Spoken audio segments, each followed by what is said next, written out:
to Joe's Atmosphere.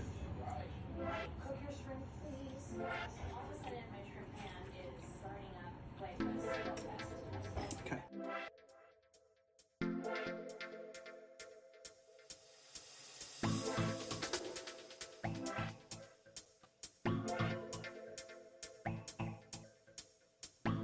All right, boys and girls, welcome aboard for State of the Atmosphere. We got a good show for you tonight. We're going to talk about disaster movies. What constitutes a disaster movie? And what are some of the best ever made by the big Hollywood machine? We will discuss all of that. Plus, it is the first week of June, so we have to let you know everything that's coming out of the theater. Some of it we're not really looking forward to, but we got to let you know. We got to warn you. But some of it looks like it's going to be pretty good. And then we have the passing of a Titan. The Iron Sheik passed away today at the age of 81. We'll take a look at him and some of his tweets and all that good stuff. And all of that is coming your way now on State of the Atmosphere.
All right, guys, welcome aboard for State of the Atmosphere. I am your host, Joe's Atmosphere. It's good to see you this evening. A little busy around here today, getting ready for Dallas. My wife made me some stickers to hand out if you're coming to Farm Plus Feed tomorrow evening to meet up with the Friday Night Tights crew and the Dick's Division.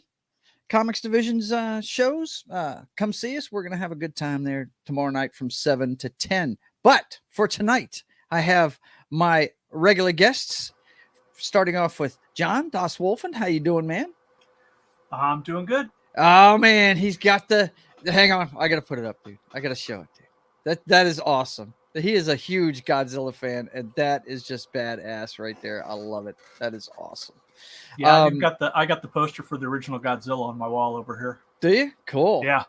All right. And then, of course, we've got the best backup quarterback in the league. What's going on? Small-time Republic Matt, what's going on? Everything's going good. You know, with John's road sign there, you have to put that up on the part of the road so that Godzilla knows where to cross. Yeah. Otherwise, he'll get confused. Like way up in here. Yeah. It's like when you see those signs for bear crossings, and you're like, okay, so the bear. Look at that we can cross know, here. Okay, here's where I cross. People are watching for us here. Yeah, sure. Whatever. Also, I want to, give some kudos out to Stream Elements. They have the rainbow icon looks like for the month of June in the chat, and I'm glad that they are honoring God's promise to Noah that he would not destroy the world with water. That's pretty cool. So, I like that outlook. That's pretty great. based. Pretty based, man. Pretty based. Is it in the chat? I haven't. Yeah, just in the chat, the Stream Elements icon. Oh, yeah, it is. Look at that. Very cool. I'll be damned. That's my story, and I'm sticking to it. Yeah. You should stick to that story. That's a better take than most, man. It's a better take than most. I just thought they went RGB like my computer. Right. Yeah. Right. Just changing. Everything's red, green, and blue. Yep. Yeah. Everything's red, green, and blue. Nah, man. This Pride Month. Have at it, guys. Whatever. We got Black History Month. We got Pride Month. I whatever. Go for it. Have fun. I ain't mad at you. But it's like I watched Paulie. He was doing a show on the Dodgers doing a Pride night at Dodger Stadium, right? And I had to agree with him, man. It's like, look, you know how many baseball games they play in a year? You know, just don't go that night. Just don't support them that night. You know what I mean? Go another night. You're saying you got 80 other nights to go? Right. I mean, God, that's why I don't watch that sport. I can't keep up with all the damn one games. issue I would take with it is, you know, that same group where they had the controversy, apparently they dance around the cross and that kind of stuff. And that's crossing the line at that point. You're no longer celebrating your identity at that point. I thought you're demeaning your religion. Yeah. You know, I mean, when I hear pride, I'm thinking, okay, you're taking pride in the fact that you can practice, you know, your gender the way you want to and all that good stuff. But man, yeah, you start bringing religion into it and doing something sacrilegious. Yeah, that's pretty bad. Yep. I'm fine with it as long as you don't insult anybody else doing it. Yeah, right. That's kind of dumb. That's kind of dumb. I mean, I could buy it. Would have more credibility if they like listed people that were famous homosexuals that actually contributed to society and things like that. You know, that would make sense to me. You know what I'm saying? But yeah, that kind of thing. No, we don't need that sacrilegious stuff. That's for sure. Okay, well, let's get into tonight's subjects here. I know Das Wolfen is really geared up for one of them because it's his favorite genre of film. We're going to talk about the disaster movie tonight. It happens to be one of my favorites too. I don't know. I guess, you know, my wife calls she calls the Real Housewives of New Jersey the train wreck, right? And that's why she watches it, right? And I guess this is my train wreck, these movies, you know. Anybody that knows me and has watched me over the last year knows that Towering Inferno, we've already done it on That 70s Rock Fans channel, is my favorite disaster movie of all time. I love that movie, man. It is fantastic. But there's a truckload more of them. I went and saw as kids, man. I was a big Irwin Allen fan. I mean, I loved all of his television stuff too, like Land of the Giants and Lost in Space and stuff. I thought all that stuff was cool, but his disaster movies, they were events to me, man. I was like, yeah, I had scrapbooks full of the posters and clippings from papers and stuff, you know. I mean, I was hyped for The Swarm when it came out, you know. No. We don't mention The Swarm. We don't mention The Swarm. That's the only movie that ever scared me as a kid, was The Swarm. Really? That scared you? Yeah. Well, it was all over the news at the time about the killer bees, about the African killer bees coming. Yep. They said it was going to be like 20 years and they'd make it up here, you know. But I think they got as deep as like southern Texas. And I don't think they've gone any further because of the climate. I mean, you know, now with global warming, they might start to march again. Who knows? But, you know, the bees are starting to die out, right? And I can't remember the conjecture about that one. I think cell phone towers, I think they were saying, might be messing with it. With these bees. Like our native bees? Yes. Yeah. The ones that pollinate all our plants and stuff that we need. If they go, we go. Yes, absolutely. Yes. Well, they've had stories when oh gosh, I think he was still alive. The original host of AM Coast to Coast, Art Bell. Not George Norrie, Art Bell. I think he first started reporting on it before he retired, and George Norrie picked it up and kept covering it. They were trying to figure out what they were having a hard time navigating back to their beehives, and they couldn't figure out what it was that was messing them up. And there was some conjecture that it was the advent of the cell phone and cell phone towers and stuff like that, messing up their navigation systems. You know what I mean? Actual navigation system. That's a good theory. But, you know, I don't think they ever had a final answer for it. It was in the news for a while. It was topical, but then it just disappeared. And I didn't mean to go off on a tangent there. The bees have always intrigued me because, as to Matt's point, that's a fact. If they go, we go, because we can't pollinate plants. We can't do that. They do that naturally. that's the ones that do it right there, you know. So, but anyway, John, what's your favorite? Or do you have a favorite? I mean, it's so big for you. First of all, tell Well, them how many are in your collection of movies that you own. well, I got 159 of modern pre 1970, Wow. wow, and then I've got 40 something pre 1970. They're in my classics folder. jeez, man, that's So crazy. yeah. But That's crazy. if I really had to pick one, it would be When Worlds Collide. When Worlds Collide. That's a great movie. That I remember that one when I was a kid. Now that's in color, isn't it? Believe it is. Yeah, I think so.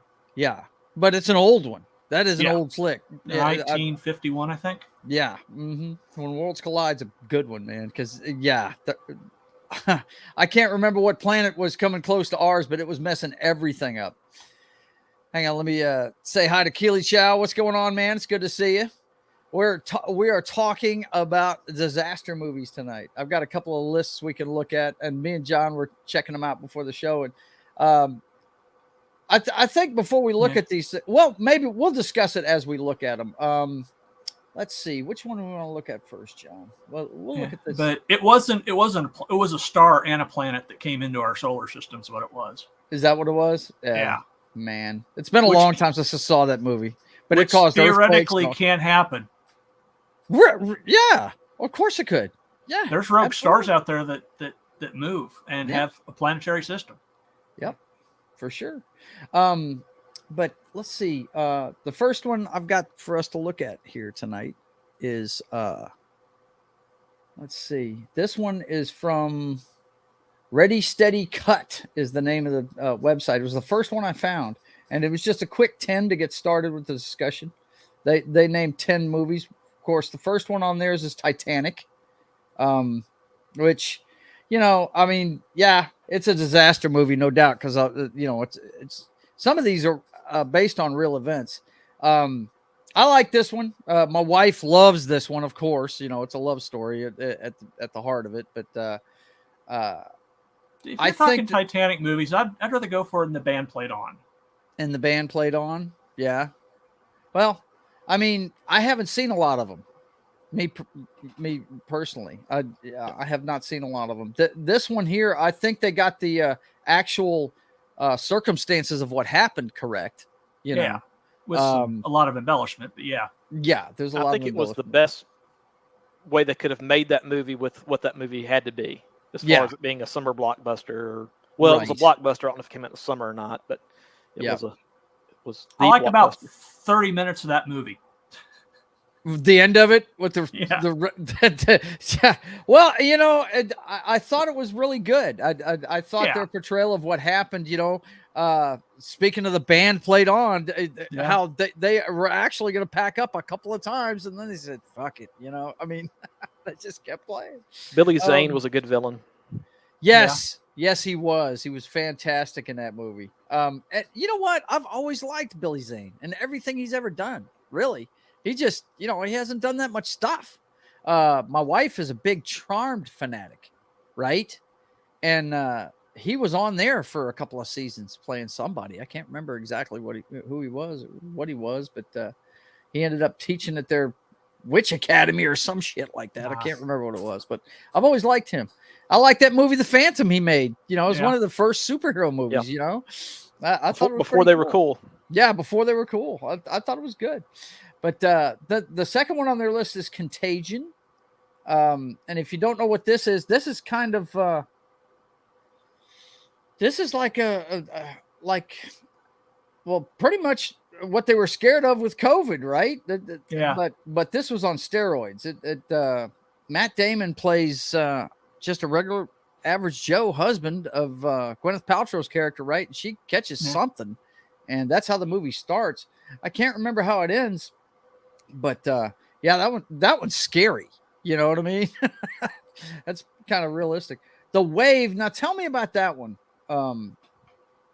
Well, it's Norwegian, and there are a lot of really good Norwegian disaster movies.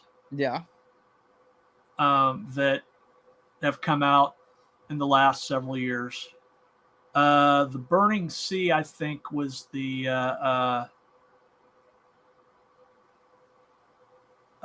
That's not it. the last one. I think it came out in 2020.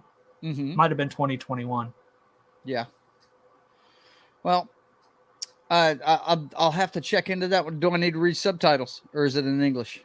No, you'll need to read subtitles. I'll need to read subtitles. But you know what? It being a disaster movie, that will be tough to do. So, hey, we'll check it out. The next one is The Impossible. Now, this is actually based on true events, isn't it? It's about that tsunami that hit. Let's see. It says here, heart racing and gut punching. This film is one of the best disaster survival movies based on a true story. The Impossible is inspired by the tragic 2004 Indian Ocean tsunami. Viewers watch as a family on vacation is torn apart by the brutal waves, and they try to reunite.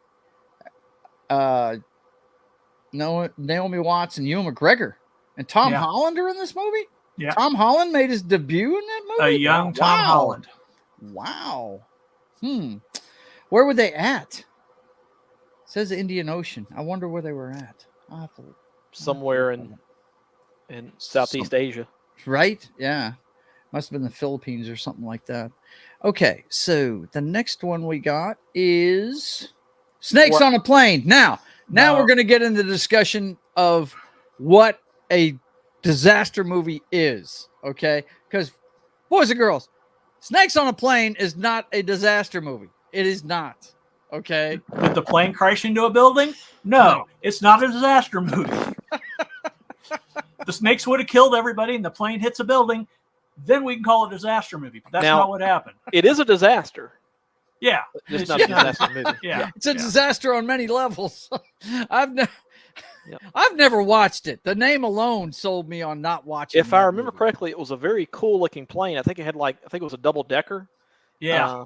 The plane looked cool, like the set. Yeah. Was it a 747? I wonder. I've lost track. I used to be when the airport movies were out. I was a big fan of the 747 because it was the biggest plane out there, and I used to keep track of that stuff. I don't anymore. I think the biggest plane now is a 767, isn't it? Nope, Airbus 380. Airbus 380. Okay, hang on a second. We got Real Wade Nation coming in here. What's going on, man? How you doing? Hey. We are talking about disaster movies tonight, buddy. That's what I know. If I cut in and cut out, I'm getting the links for you. Okay, it's fine, man. It's fine.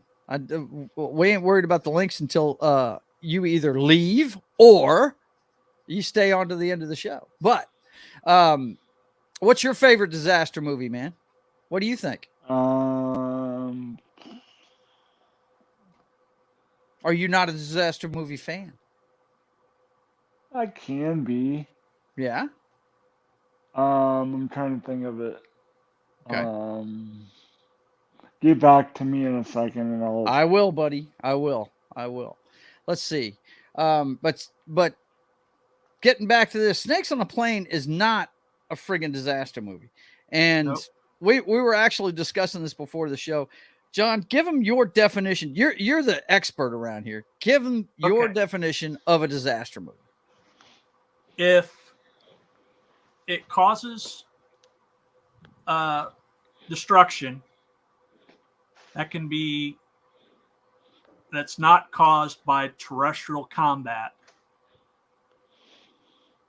that's a disaster movie. Okay. I would say significant destruction, right? Yeah. Well, a plane flying into a building can be a disaster movie. Right. Mm-hmm. But, a plane just hitting the ground, hey, not really. John, so would you classify, I forget the name of the movie. You remember the one where the U.S. president gets, taken over by North Korea or something? Can't think of it. Oh, wait. You're talking about Olympus is Falling? Yeah, the one with Jamie Foxx. You wouldn't classify that, right? That's an action movie, man. So the Gerard Butler and Liam Neeson movies, would be action movies? Those would just be action movies or thrillers. Yeah. Yep. That's terrestrial combat, right? That's Yep. two warring factions, right? Yeah. I was just saying from the standpoint of the Washington Monument getting destroyed. Right, at least right, now. right. Yeah. But that's terrestrial combat, though. No, I get that. Yeah. I just wanted to. Because things look, that's either an adventure movie or an action movie or a war movie. Okay. Yeah. War movies destroy shit all the time. They destroy entire cities. You know what I mean? But it's terrestrial combat. And kaiju is a completely different genre.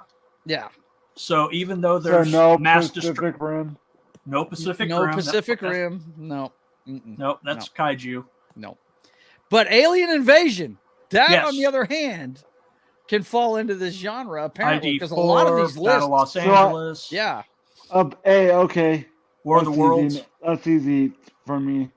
Either the Day the Earth Stood Still or That's on Battle this- for LA. Battle for Los Angeles. Both of these are on a couple of these lists. Now, Both of those that you just mentioned. I get Battle for Los Angeles is cheesy, but TV? No, that wasn't a TV movie. No, cheesy. Cheesy? Oh man, Ah. that's not cheesy. It's a Hey. good movie. It was filmed What- here, actually. It was filmed here in Shreveport. Hey, Did you know that? no. It's Hey, filmed right here in John. Louisiana. Yeah. What's the I forget the name of the movie. Remember that alien movie where they come to Earth and they get settled in South Africa? I can't think of it. District 9. 9. That's not one either, right? No. That's more like an apartheid movie. Yeah. That's exactly what it is. I just didn't know because of the alien part. That's only why No. I- Destruction Yeah. must happen, bro. Destruction. Destruction's the key. Destruction is the key. Things must be destroyed. And the only thing get destroyed on Snakes on a Plane is our eardrums from listening to Samuel L. Jackson. This is the way he talks. You know? You know But this- anyway. Oh, my other favorite would have to be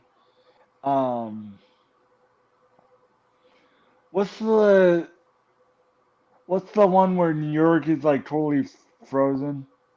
I can't think of that's the the name. day after tomorrow. That's Yep. that's coming up on this list. Yep.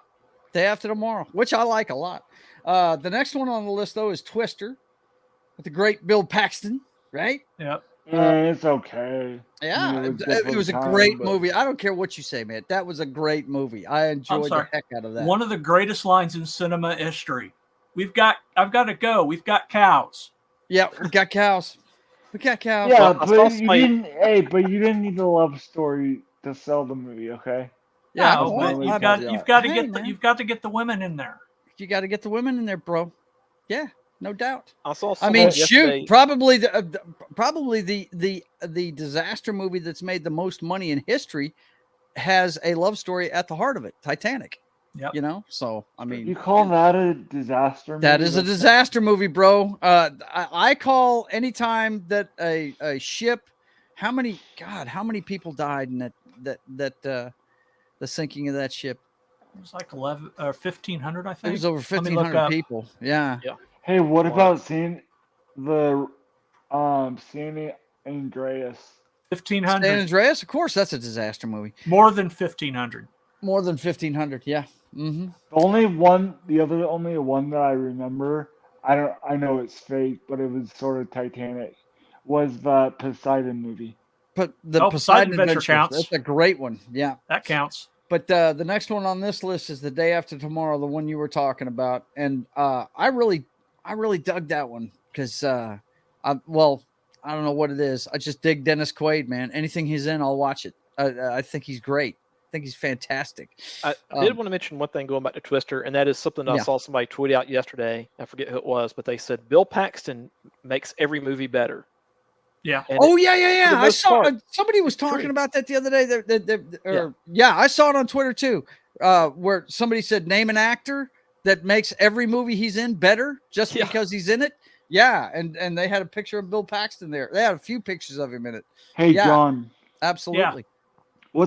remember, sorry, I'm really horrible tonight. You're Remember that one where there's a volcano or lava underneath LA. It's really Volcano. older. That's Volcano. Tommy Lee Forget it. Jones. Yeah, I love Tommy that Lee movie. Jones from Volcano. Well, and then you had the Pierce Brosnan movie, which was Yep. That's Dante's Peak. Peak. That's not Los Angeles. I Yeah. like that one too. What about Geostorm? What about the one where they have to go to the Earth Court? I can't think The of Core. It has, That's awesome. That movie is crazy right there. it's That movie is cringy nuts. because it has who does it have in it? I can't think Dustin of who. Hoffman. Oh my gosh. No, that's The Core? Sphere. That's that's Hilary Sphere, sorry. Swank. Yeah. Who else was in that movie? Hang on. It was on YouTube. It was free, so I couldn't take it seriously. You I kidding? tried They had to. the great metal unobtainium. right? Unobtainium, man. But That's what they made have you that ever thing noticed out of. how Hollywood will make similar movies back to back? Yeah. Like, I mentioned the Pierce Brosnan and Tommy Lee Jones movies, The Mhm. Core, Sphere. Yeah. A lot of times, like Armageddon, about the Yeah. same time they made Deep Impact. Right. Right. Yep. Yeah. And which was, I think Deep Impact was a comet, though, if I'm correct. Yeah. Deep I Impact. think that was a comet. comet. Hey, But, what's about? I forget. There's a Geostorm movie too. Yeah, Yeah. Geostorm's one of them. That's another. I guess Gerard Butler's going to make a bunch of disaster movies. But, I'm fine with that. Yeah. Well, I haven't seen Greenland. I don't know if it's any good or not. But this one here, The Core, yeah. That's what is that fella's name? He played Two-Face. Aaron They've Eckhart? got some good actors in this movie. They man. have They Let's have see. what's his Aaron name? Eckhart. That's it. Yep. What's the guy that was in Hunger Games? I can't think of what his real name is. The guy in the Hunger Games. I don't know who that It is. was the. It was Oh, he's the scientist that can't get along with the dark skin scientist. Don't watch the Hunger Games, so I wouldn't even know. Wouldn't even know. It may be But- the same actor that was in American Beauty, that played the teenage kid in American Beauty. Here, go up. Oh, yeah. Don- I know who you're talking about. Go Yeah. up, and I can tell you. I can tell you when the. I remember exactly who it is, but I can't see from my phone who the picture, who the people are. Oh, okay. But he's I'll in the look- I'll trailer. look- He's in the trailer.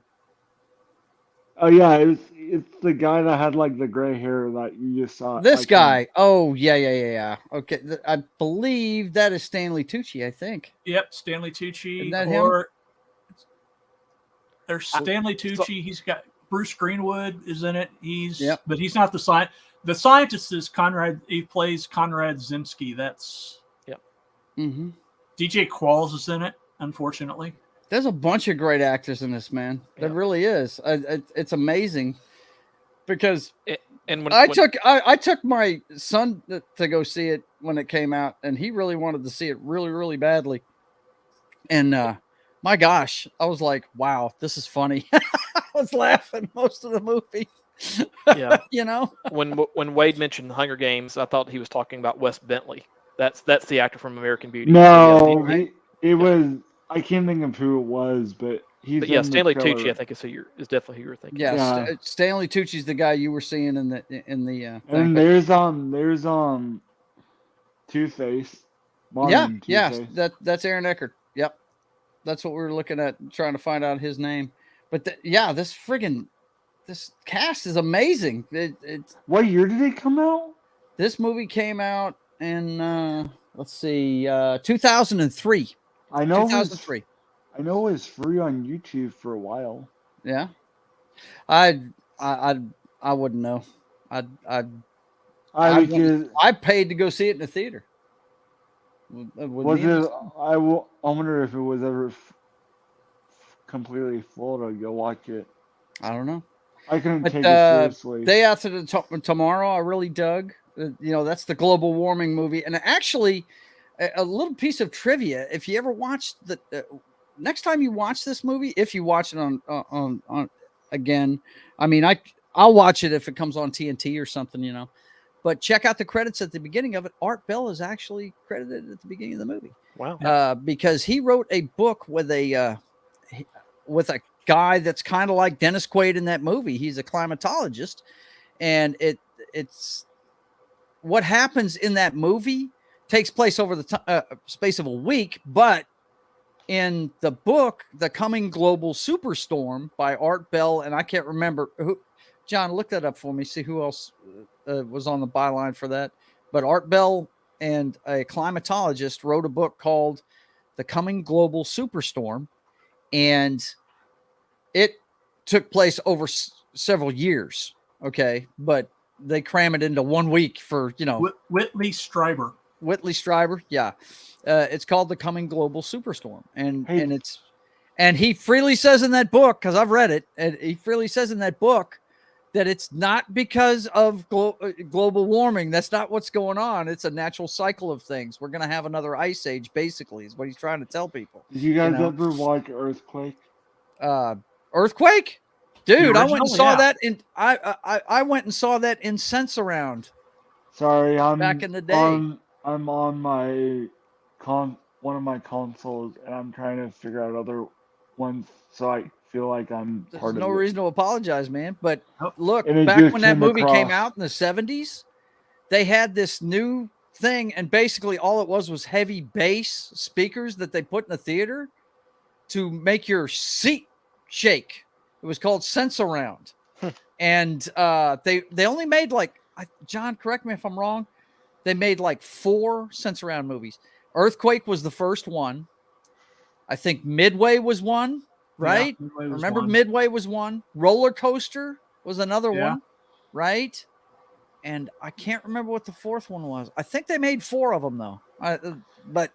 But yeah, these movies, when you went and saw them, they were loud. These things were loud. You really needed friggin' earplugs when you went and saw it. It was So ridiculous. okay, here's a question. Do you classify Planet of the Apes disaster Planet movie of the Apes as a disaster movie?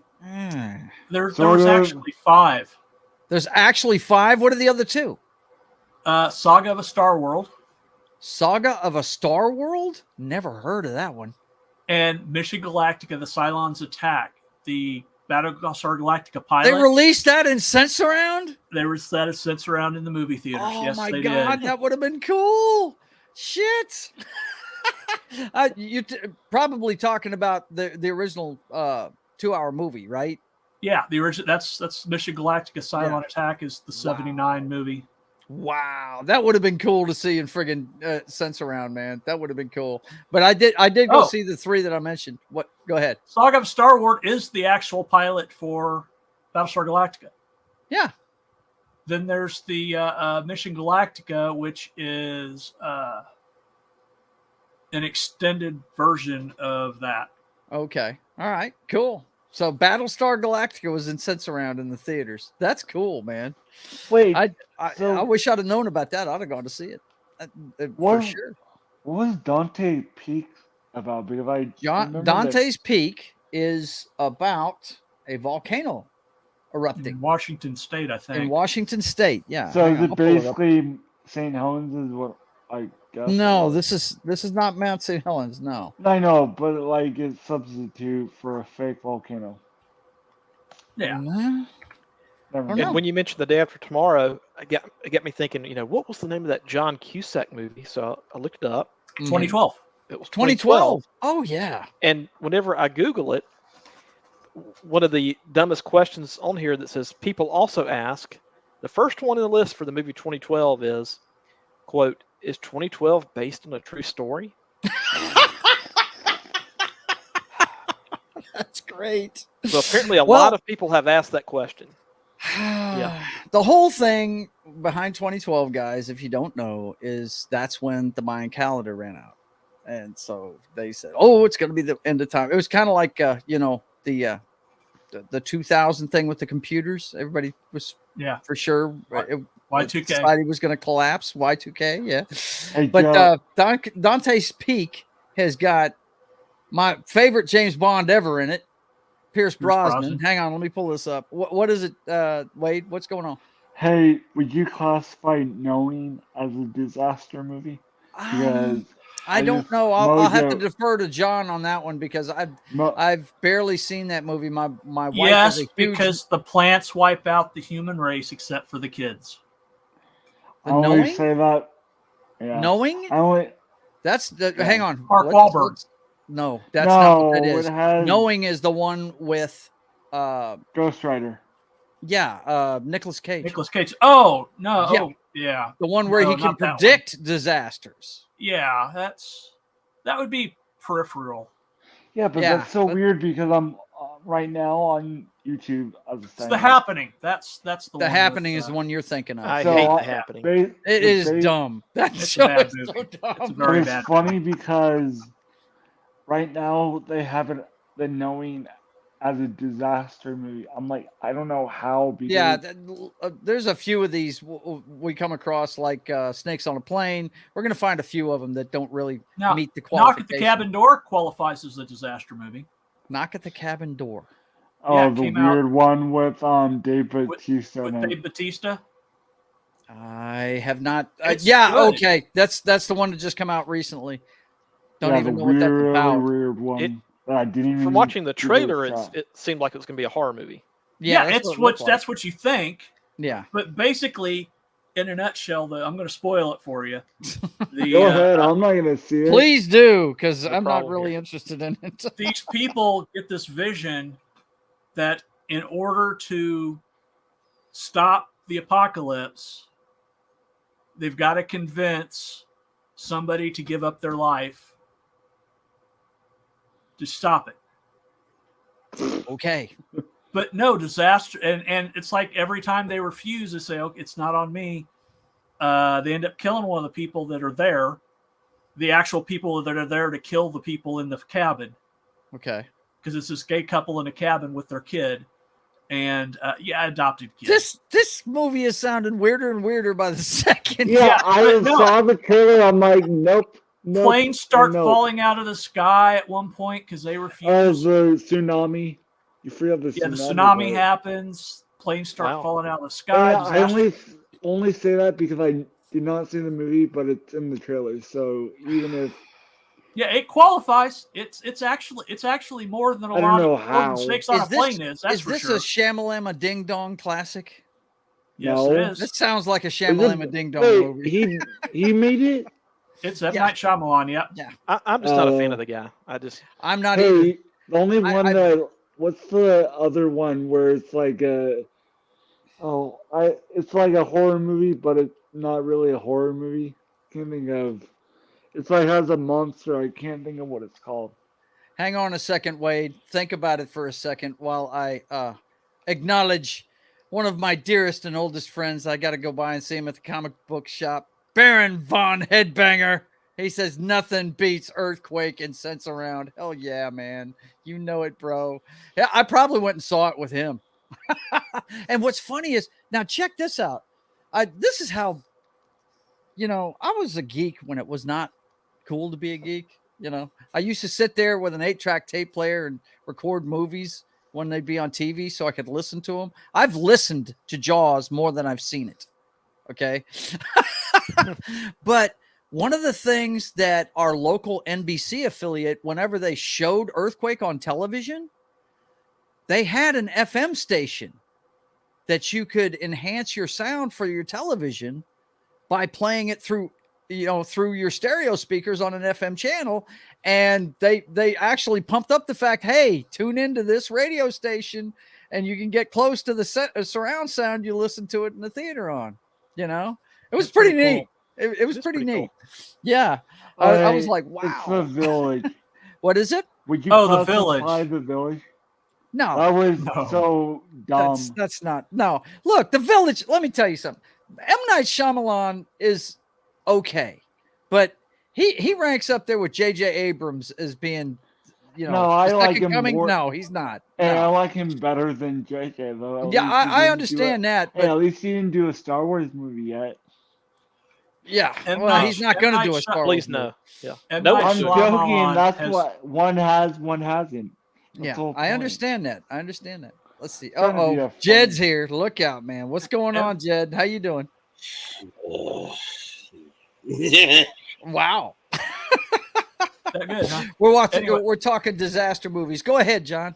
M. Night Shyamalan actually made the best deconstruction of the superhero genre. Well, dude, Unbreakable's my favorite movie he ever did. Yes. I love Unbreakable. That was a great movie. He's made some decent movies, but this thinking he's great because everybody loved The Sixth Sense, and it's shocking ending and everything. I was like, how is that shocking? I knew 5 minutes into the movie that guy was dead.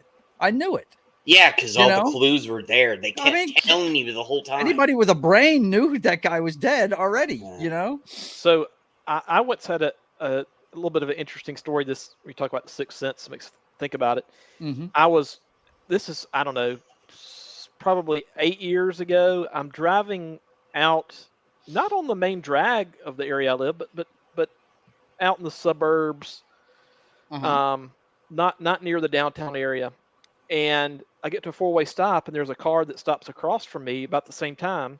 And I look at the driver, and I said, that looks exactly like Haley Joel Osment. Like, right, exactly. So, but I dismiss it, right?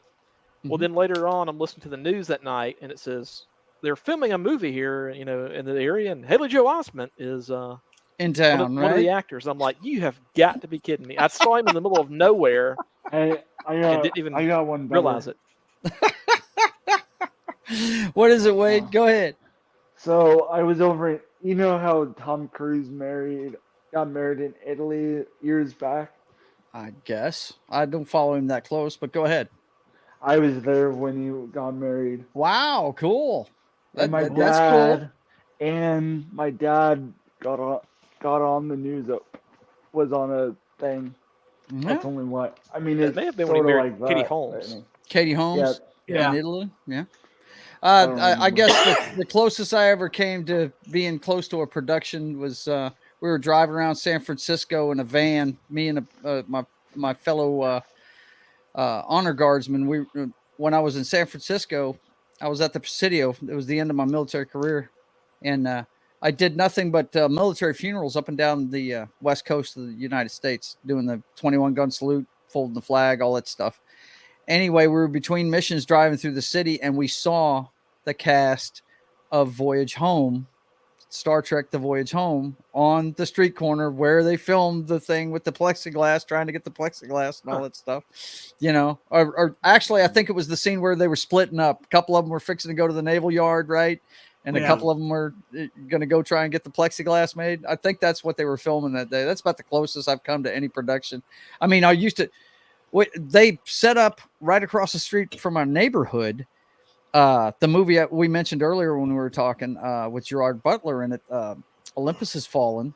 They filmed that right here. They had a fake front to the White House right here by Berkshire's Grocery Arena is what it's called now, but it's an arena that's right across the tracks from my neighborhood, and you could pass it every day. They were filming out there every day. Yeah. So and you've got a base right near you, right? Oh yeah, God, I just. Whenever I'm getting ready for the show, I hear the national anthem over the PA system. That's how close I am. Every day at 5 o'clock, I hear the national anthem. Every day at 9 o'clock, I hear taps. And every day at 6 o'clock, I hear reveille. So, yeah. Jed, before we get going, what's your favorite disaster movie of all time? That's what we're talking about. Disaster movies. I think we talked about Tower Inferno last night on the game show. Is one of my favorites. Yeah, absolutely. Absolutely. It is my favorite for sure. Mm-hmm. Yeah. And I also brought up the thing. I said we also, and a bunch of people in the chat agreed last night when we were playing last night, that Independence Day can be considered a disaster movie too, right? Because they wiped out every city on the map almost. Yeah. Yep. Well, and John has. We decided we were going to come up with rules for this, and tell them what you said, John. What is the distinction for a disaster movie to make it a disaster movie? It's got to cause destruction on a large scale and or massive loss of life due to non-terrestrial combat. Oh, so Independence Day wouldn't count. It can't include. No, it does count. Okay. Yeah. If it was terrestrial combat, it's a war movie, right? Yeah. It's us fighting each other, right? But if it's non-terrestrial, then there you go. Kind of like Starship Troopers. Yeah. So, Yeah. So The Last Jedi destroyed a fan base. So that okay. yeah. And Bud Light. The Last Jedi is a and Bud- disaster movie. It's And confirmed. Bud Light started a movement, so you know. Yeah, the Bud Light commercial was a disaster movie. Yes. Yeah. There it is. Yeah. Let's see. Let's. I since you guys were talking about movies, I've been in a couple movies. One of my biggest ones, I was just an extra. I was a teenager at the time. Yeah. I was in Bill and Ted's Excellent Adventure. Wow, cool. So Cool. I was actually a featured extra in a movie that didn't do very well.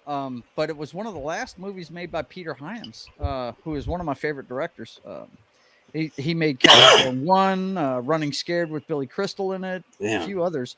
But he made this movie that was supposed to be a vehicle to get Jesse Metcalfe famous, and it was called Beyond a Reasonable Doubt with Michael Douglas and him in it. Mhm. And it was okay, and it was a remake of a movie from like the noir era, like 40s or 50s. And I'm sitting there and I'm drawing a portrait, which I don't know if he still has it or not, but he didn't throw it away when it was given to him, because I drew a portrait of Michael Douglas and Catherine Zeta-Jones, right? And I'm sitting there and I'm doing the Catherine Zeta-Jones part of it when we're on break during the movie, right? I've got my sketch pad with me and everything, and I'm doing it up. And the assistant director comes over, sees what I'm doing, and he goes, would you like to be a featured extra? I was like, what's that entail? He goes, it just means you change your clothes more often than everybody else. And I was like, what? he said, yeah, you've got all the gear, and we need courtroom artists. They sit in the same place every day. So every time they change the day on the calendar, you'd have to change your outfit. But yeah, you get paid more too. And instead of making $7 an hour, I made $10 an hour. I made more than my wife for once, So I made I went like ahead and did $10 for that too. Yep. I made like 10. Cool. It was $10 an hour for Bill and Ted's, but they didn't say feature extra back then. I don't know. Yeah. Why. They Mhm. because I was in a bunch. I was in the Waterloo scene where Mhm. it's Sunsplash, golf, and then Metro Center and everything else. Wow. Hey Man. Joe, you Yeah. want to blow me up for a second? Why? What you got, man?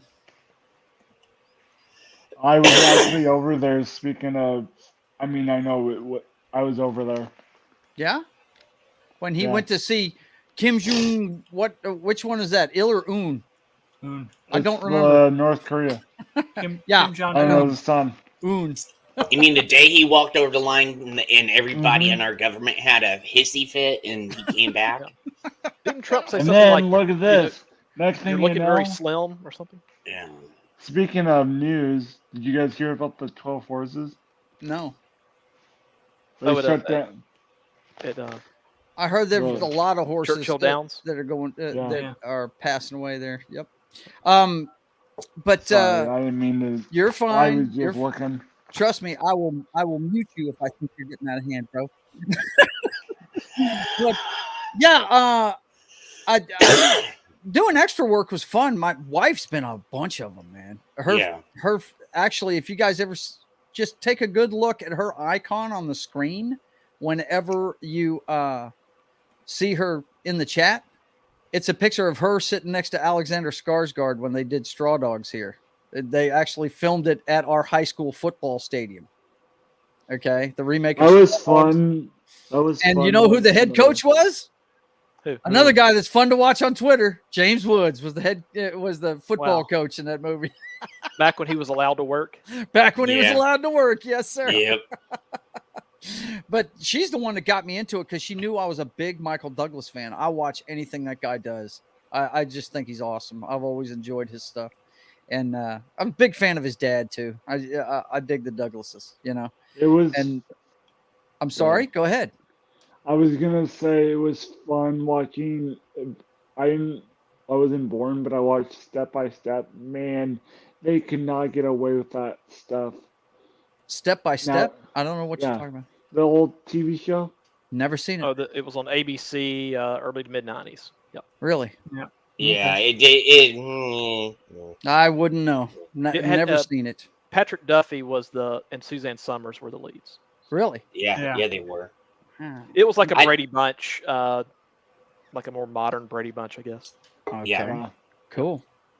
Well, the next one on the list is Poseidon Adventure. That when most people think of disaster movies, that's one of the ones that pops right into their head right there. Yeah, it's Um, either Tower Inferno or Poseidon Or the Adventure. Poseidon Adventure, and there they So are, right didn't- next to each Did other. did they remake the modern? Because the one with it was at Poseidon, but I can't think of. They there must have remade been the a remake. Poseidon Adventure. Yes, they did. Yeah. I think it was around 2000 that they remade With it. Kurt, what's his name? Was it Kurt Russell? Kurt Russell. Yeah. Was Kurt Russell in it? It wasn't that bad, but it wasn't that good either. Yeah. I didn't watch it. It was like in the middle. I didn't watch it because I that's one of those movies that I just think does not ever need to be remade. Yeah, You know what I mean? just It's like just- Tower Inferno. It Yeah, doesn't need to be You remade. don't ever need to remake that movie, man. That's why I Um, didn't watch it. It's not that I'm hating on it or anything. There's just certain movies I don't think Like- you can improve on perfection, you know? Back to the Future does not like- need to be like remade. No. Like Cough Mermaid. What? Oh, Like Mermaid. Little Mermaid. He's Oh, talking about oh, Little Mermaid. okay. It doesn't need to be remade. No, until it live doesn't action. need to be remade. Absolutely.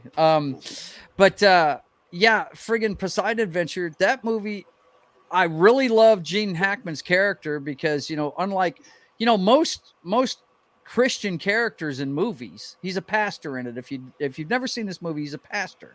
But he is one of these guys that believes that, you should have faith, but you should also do for yourself. He was very, very, proactive. He said you should be proactive in your faith. Yeah. And that final scene with him in it is just awesome, man. where he Most gives it up for the pastors team. in movies are caricatures. They don't give them any depth. Right, they don't. And Yeah. Gene Hackman's in that movie. He was tough. It was a guy that people followed because he was so tough. Not to diverge too much, but I heard yesterday that Disney edited a line out of the French Connection, Yes. Yeah, they did. and that's I don't even know what it was, but it's ridiculous for them to be messing around with classics like that.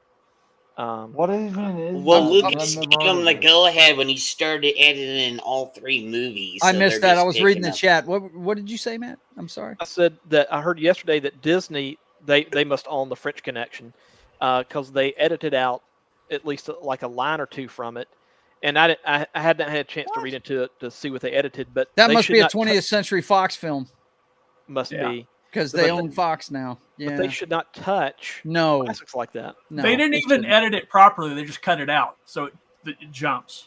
Yeah. That's stupid, man. That's Well, stupid. the law. I mean, if they were going to edit it, what they should have done is just blanked out the two racial slurs. They shouldn't edit it. They shouldn't edit it. I agree. But It if won they're Best going to- Picture. If it won Best Picture, if it won the Academy Award for Best Picture, why would you edit it? That Oh, makes you mean no like sense Gone with the whatsoever. Wind too? Because didn't Gone with the Wind win something too? Or Song of the South. If you're Yeah. gonna go Song of the all South, Disney come on. on this. We're talking Best Pictures here. We're not talking Yeah. about Yeah. I'm I'm just yeah. saying, he's Gone in with the Gone Wind with goes the in with Wind. that though. Yeah. Yeah. But yeah, they don't need to be editing movies like that at all. Hang on, let me acknowledge the chat here, guys. Baron Von Headbanger says he sold cold meds to Bruce Willis. Man, really? That's cool. That's cool. Yeah, that is. Man, that would be fun. What about the Especially- airport movies? He says, I'm bringing up the airport movies, man, because I love 75. That is my favorite one. I love the original's good too, though. I actually think I do like 75 more than 75 is my favorite. That Yeah, is my yeah. favorite one, man. That'd be Charlton fun. Heston, classic. The Yeah. friggin' guy has a heart attack in the Cessna, bounces it off the cockpit of a friggin' 747, and both the friggin' pilots get sucked out, and the pregnant stewardess she's pregnant with Charlton's kid, right? God, what was that goofy looking chick's name? I got to look that up. Hang on, I'm figuring to look that one up. Because I love that. I might even play the trailer for that one because I love Airport 75. Was Christopher that Lee movie. in one of those? He may have been there was in. some airplane disaster movie he was in. I know Jack Lemmon was in. Let's see. There was a huge cast. Well, we'll take a look at the airport Yeah. movies real quick. We may have to do 2 shows on this, John, because Yeah. That's dude. understandable. Yeah, absolutely. Because we could talk about this shit all day long. Joe, just watch out because you know what happened Black, this last week on the MF or when we were showing trailers. Yeah, trust me, I've got a plan for trailers, brother. Okay. I need that. Believe me, I got a plan for trailers. Ever since I started doing them this way, I haven't been popped for it. So, let's see. What is Headbanger saying? Year 75 was the best one. Yeah. He's saying that he thinks that's the best one too. But yeah, this one here, Airport 7, the first airport movie. Now it's based on a novel, guys. By the way, if you didn't know, this movie is actually based on a novel, and it had Burt Lancaster, Dean Martin, and George Kennedy as the leads in it. George Kennedy ended up being in most of these movies. Yeah. And he was the reoccurring character. And I think he was in Delta Force too. I mean, don't get on a plane with George Kennedy. No, man. No, Dude, you'll be in trouble. It's just like Sean Bean. If you know Sean Bean gonna be on there, you're screwed, dude. Like, don't you see Sean Bean? Go turn the other way. He's gonna die, and somebody else is gonna die. Yeah. Jacqueline Bisset was in this one. Helen Hayes. Now, let's see. Van Heflin was the actual guy that had the bomb. And some of these actors were really big, like 10 or 20 years prior to this movie too. Right. And that ended up becoming a trend in the disaster genre. It was, guys, like in the one they had in the Towering Inferno was Fred Astaire. He was an old man. His career was way behind him, but they always put these guys in these movies. Just to get a Maureen Stapleton, Barry Nelson. I mean, these guys were icons of film and television. Gary Collins. I mean, the list goes on, man. They had a bunch of people in these movies, and they were really good flicks. This one, of course, had to do with a guy that was trying to cash in an insurance policy to get his wife money, right, and trying to blow up the plane. And check out Dean working on the stewardess, man. Look out. Dean always be working on the girls. I love Dean. Dean was awesome. It's like Alec Baldwin and Glenn Ross always be closing. Yep. That's it. Yeah. Always be closing. It was Airport 77 that had Christopher Lee. Yeah, I was fixing to say because that also had Jack Lemmon, right? Jack Lemmon was in it as one of the pilots, I think. Olivia de Havilland was in it. Darren McGavin was in it. Man, yeah, but he said, let's see, Baron von Headbanger says they should have used Shelley Winters as a life raft once. But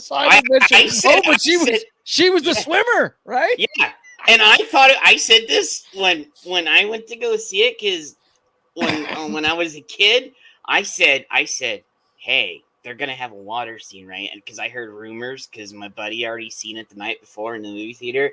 Yeah.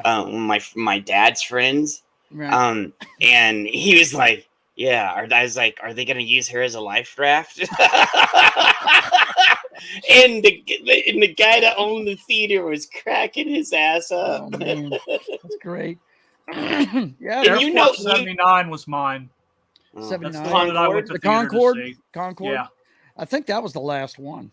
Because I was too young, but later on in 80, he reran. I didn't get to see it when it first came out. I wanted to make that clear but in 80, he did an airport marathon and he did all the airport movies. So I got to see him all. That's the cockeyed chick I was thinking of, Curren Black. That girl's eyes were just all. Hey, if you go back, that bald, the fatter guy, wasn't he in what's the Gilligan Island, wasn't he? No, you're thinking of Alan Hale. No, that's Alan Hale. Yeah, that's Alan Hale. Yeah, there's Split Pea Girl. I forgot she was in this. I know, right? The Exorcist chick.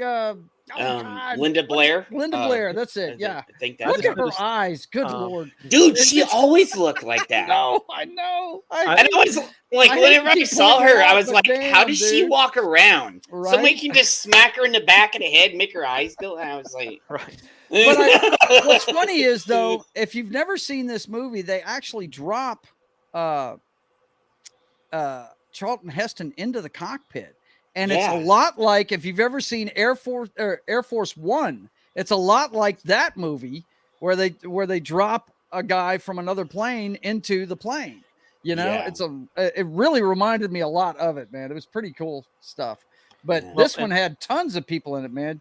Of course, Joe Petroni's there. He's there in every one of these airport movies, man. He's the expert on the 747, man. Joe, if I'm right, if I remember right, because the airplane movies were so popular.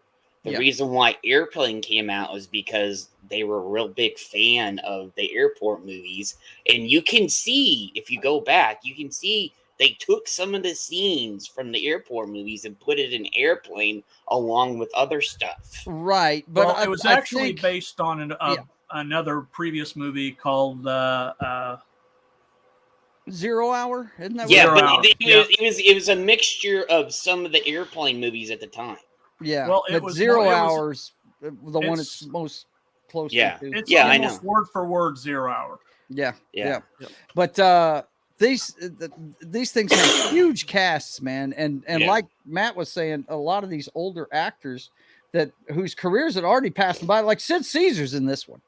Sid Caesar had been in television in the 60s, you know. Dana Andrews was fairly big back in his day. Yeah. Myrna Loy, Larry Storch. Yep. I mean, all these guys were huge actors in their day in television. Hey, Jerry there's Stiller. Mr. Roper right there too. Yeah. Yep. Norman Fell. Yeah. So that was 75. And then we get into Elemental. Woo. Yeah. Elemental. Yeah, aren't you looking so forward to that? The next movie that's going to bomb at Disney. So. There are approximately 37 people in this country looking forward to Elemental. I know. Hey, I thought you were 37 going to say, no, I thought you were going to say 69. Could be that too. Airport 77. Let's see who was in that one. Of course, you saw Christopher Reeve. He's right. Lee, excuse me. He's right there. Is that thing going to go away? Okay. Yeah, and this one. Now, this is when they got a little crazy with it. I mean, they did. This plane would have been destroyed. I mean, I'm sorry. First of all, it wrecked into the ocean. It might as well be wrecking into some concrete. But and it maintains its fuselage, which we all know would be the first thing to break up. But then they're trapped underwater. I don't know. It looks like it also would have been about 30 or 40 feet wide. Right? Yeah, and I was seeing throughout the whole movie, how has this, when I saw it in the theater when I was like, how has this plane not broken apart? I know they're not that airtight. Right? This thing was made out of adamantium or something. Yeah, I was like, there's no way. But the big names in this one are Jack Lemmon, Lee Grant, and I guess Christopher Lee. What said Joseph Cotton? Who was also Joseph Cotton. Yep. He was Lady de Havilland. Yep. Mm-hmm. Darren McGavin. Yeah. Kolchak. Me and a Headbanger did a comic book of Kolchak when I was a kid. Headbanger says all those declining actors found a home on the Love Boat after the disaster movies. Yeah, they did. They did. Man. Christopher Lee. Gil Gerard. Robert Foxworth. Good Lord, man. Wow. I mean, they have got some great actors on here, but Buck Rogers was on it. They're past their prime at this time. All the headshots are from the 50s. Yeah. Oh yeah, they are. You notice all these headshots are in black and white. Most of them are. But that movie right there, they went a little far with that one. I mean, I watched it because I'm a fan of the genre, but my gosh. And then let's get the one John loves. Was it 79? Well, they put them out about every 2 years. I didn't say I loved it. I said it was mine because it was the one I saw in the theater. That's the one you went and saw in the theater. Okay, I got you. 79. '75 was the first one I saw in the theater. I watched Airport on TV, the original one, but yeah, the Concorde, Airport '79. I remember that. They changed the way they did the name. It was called the Concorde, and the Airport '79 thing was the subtext. Wow, did they know? Did they know the thing was gonna happen before they did it? Remember in real life, didn't a Concorde catch on fire or something?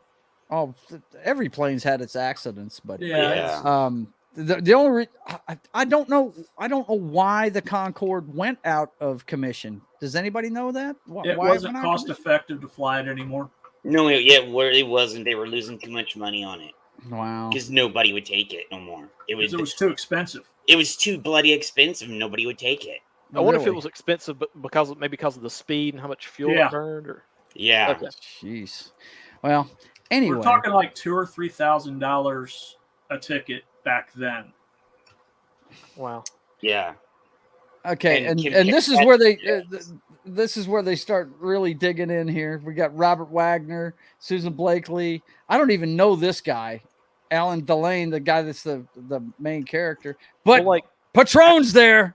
Don't forget Patron. Well, He's like there. Alan Delane, Joseph Cotton, B.B. Anderson, all these people were like in these like 5-star movies back in the 40s and 50s. Right. And then there's Charo that was on Love Boat all the time. Charo, there's your Love Boat. Yep. John Davidson, Eddie Albert. What the? John Davidson was on Love Boat.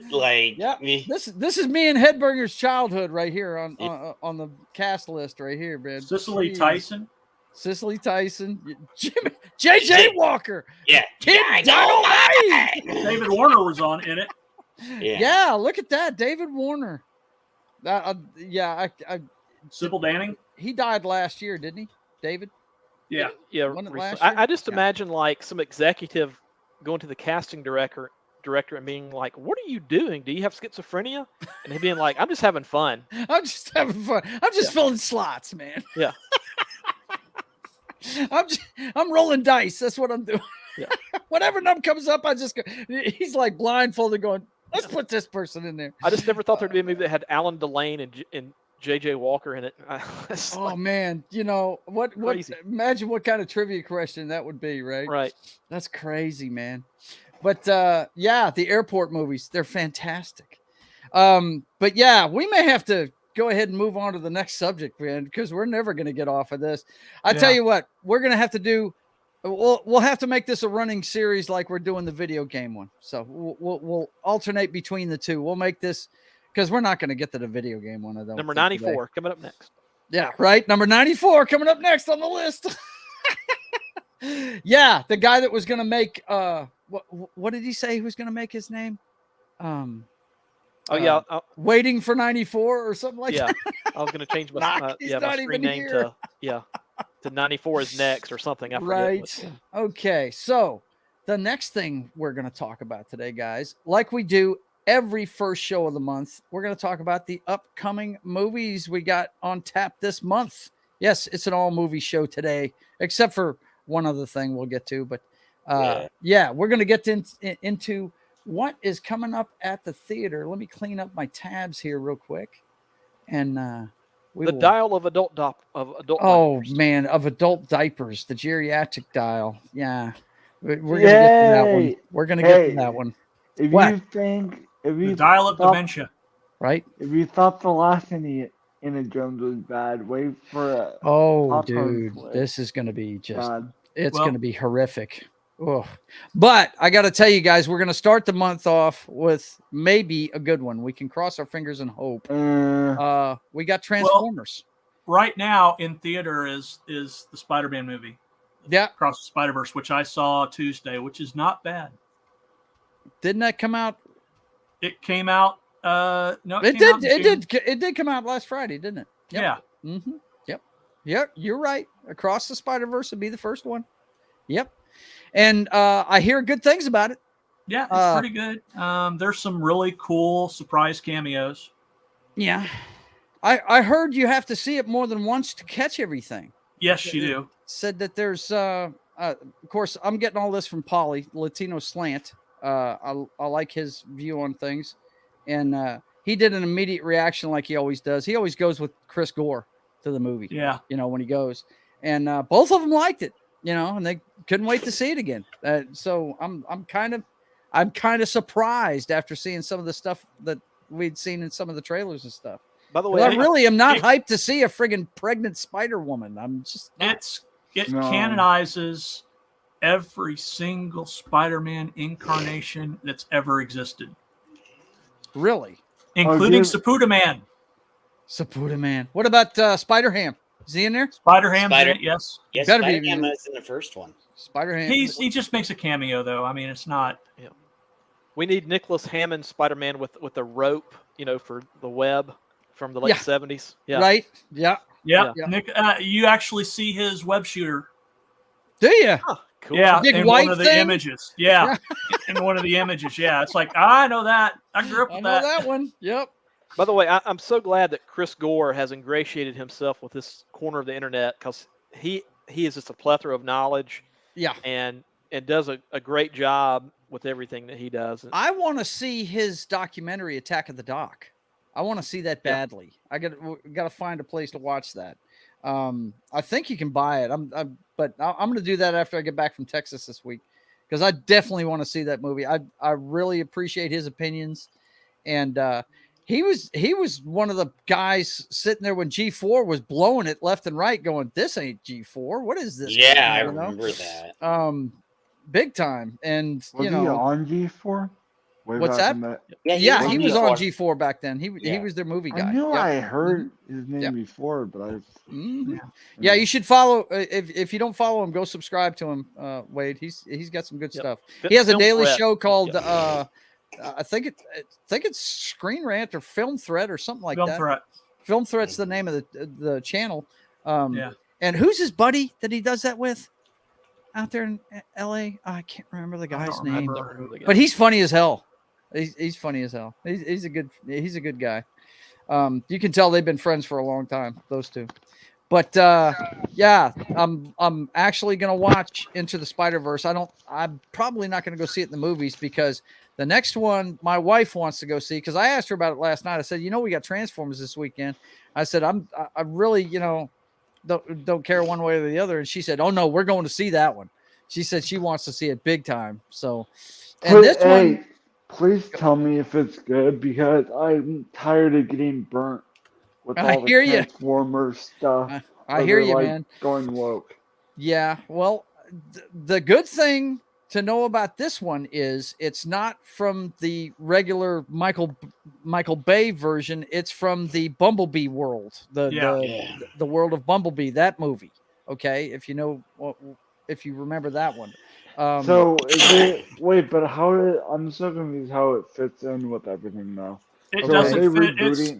They did a reboot with Bumblebee. Bumblebee was a reboot. They started over with after they screwed things up with the King Arthur movie, which is dumb as shit. They did a movie called Bumblebee. Did you not see that, Wade? No, I know that. I just couldn't tell if it. I just didn't know where the. Yeah, except for Bumblebee, they went back to the Gen 1 Transformers. Yeah, because Optimus is Gen 1 cab over instead of being the regular Freightliner that he's been since the Bay movies. Yeah, and it needed a reset. But I just couldn't tell how it all connects. Sorry. Okay, yeah, it's the Bumblebee movie. Consider that the first one. This is the second one. Yeah.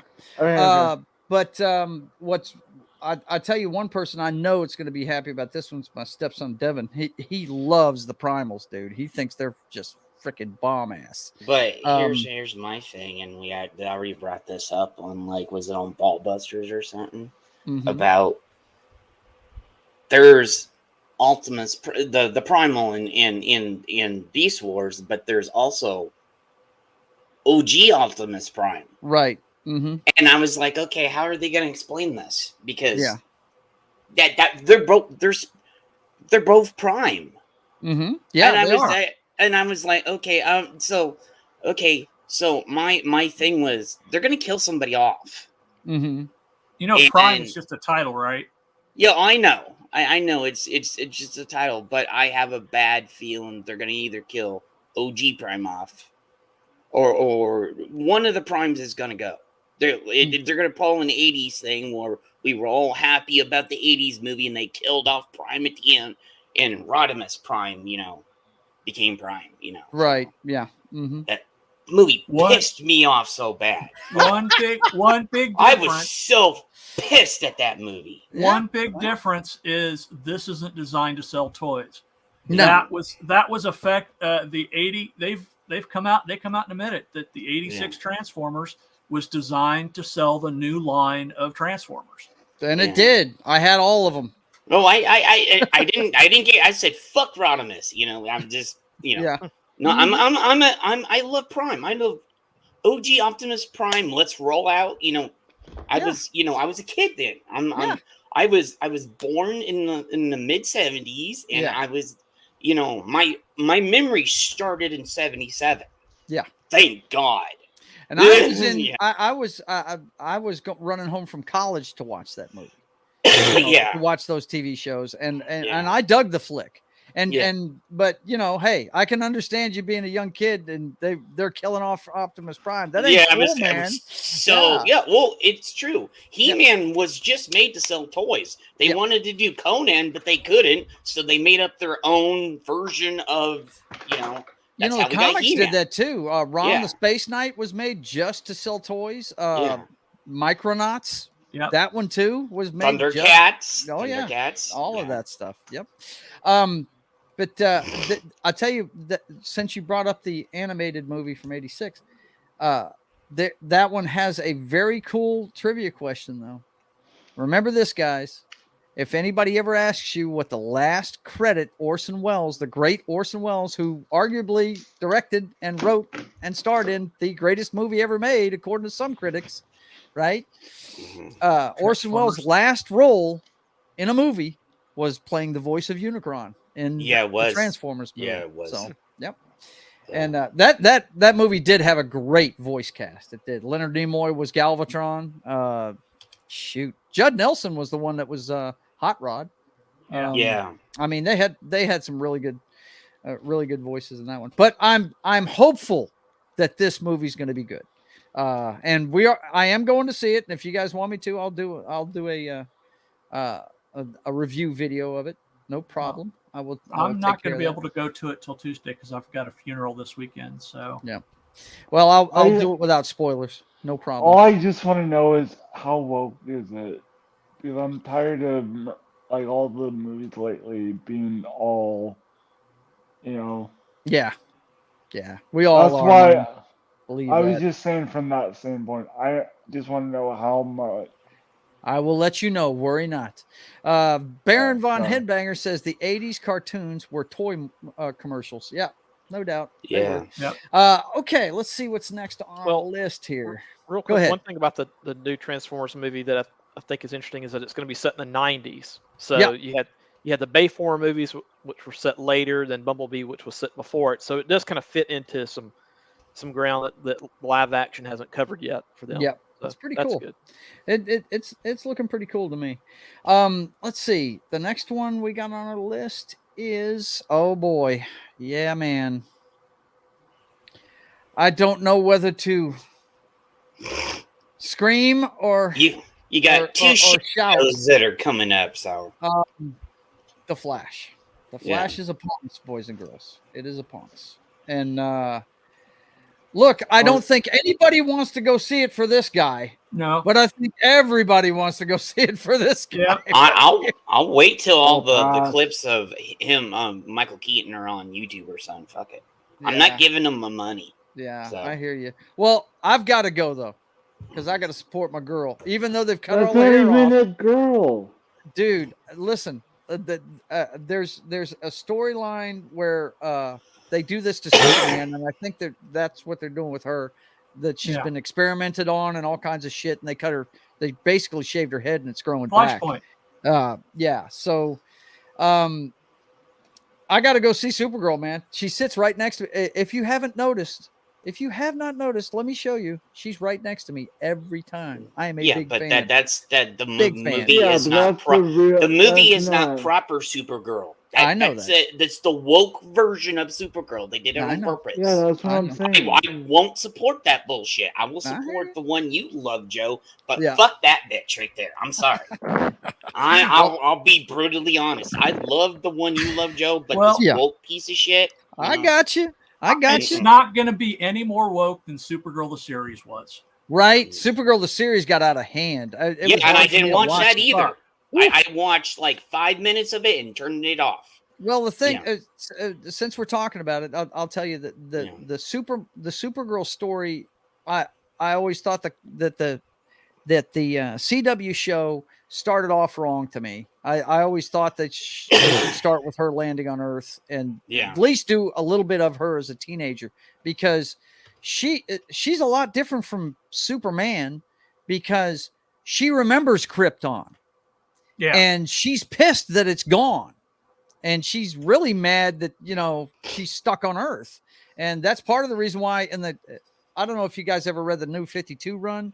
There was a lot, the New 52, a lot of it wasn't very good, but the New 50, the New 52 Flashpoint, Supergirl was great. That was the best Supergirl run I've ever read.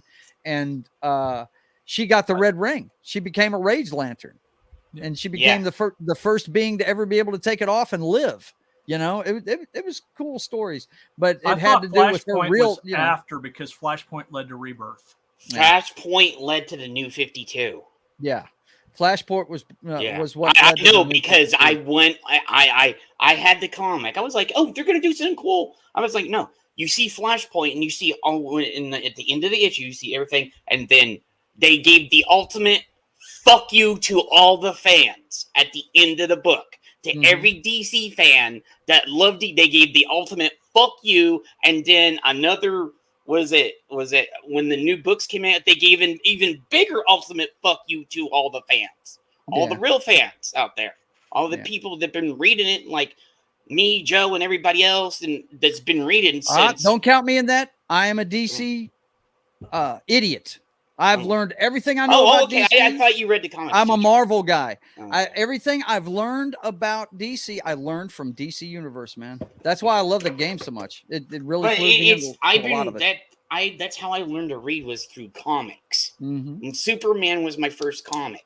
Yeah. And that's the reason why I have such a huge connection to Superman. I tried to read Superman, and I was like, you know what? And every time I read it, it was silly to me. And like I said, I picked one up one time, and the whole world figured out he was Clark Kent.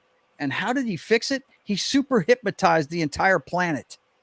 I was like, are you talking about which run? Which era? This is in the 70s, man. Yeah, but the 70s, the 60s and 70s were just, it was trying to have fun, you know. Mm-hmm. It didn't get serious until the Dark Knight bullshit started, and DC had to be super serious. Yeah. Dark Knight Returns and Frank Miller kind of fucked it for everybody. Yeah. Along with Frank Watchmen. Miller's Dark Knight Returns. Yeah. Mm-hmm.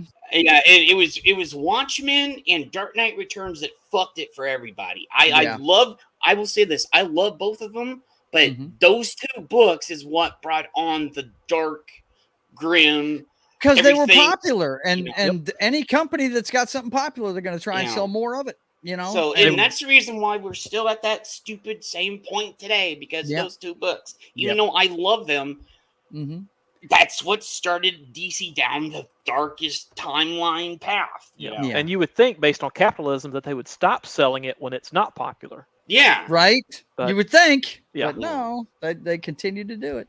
But bottom line on this Flash movie, I got to tell you, I'm going to go see it just to see the OG Batman. That's what I'm going to go see it for.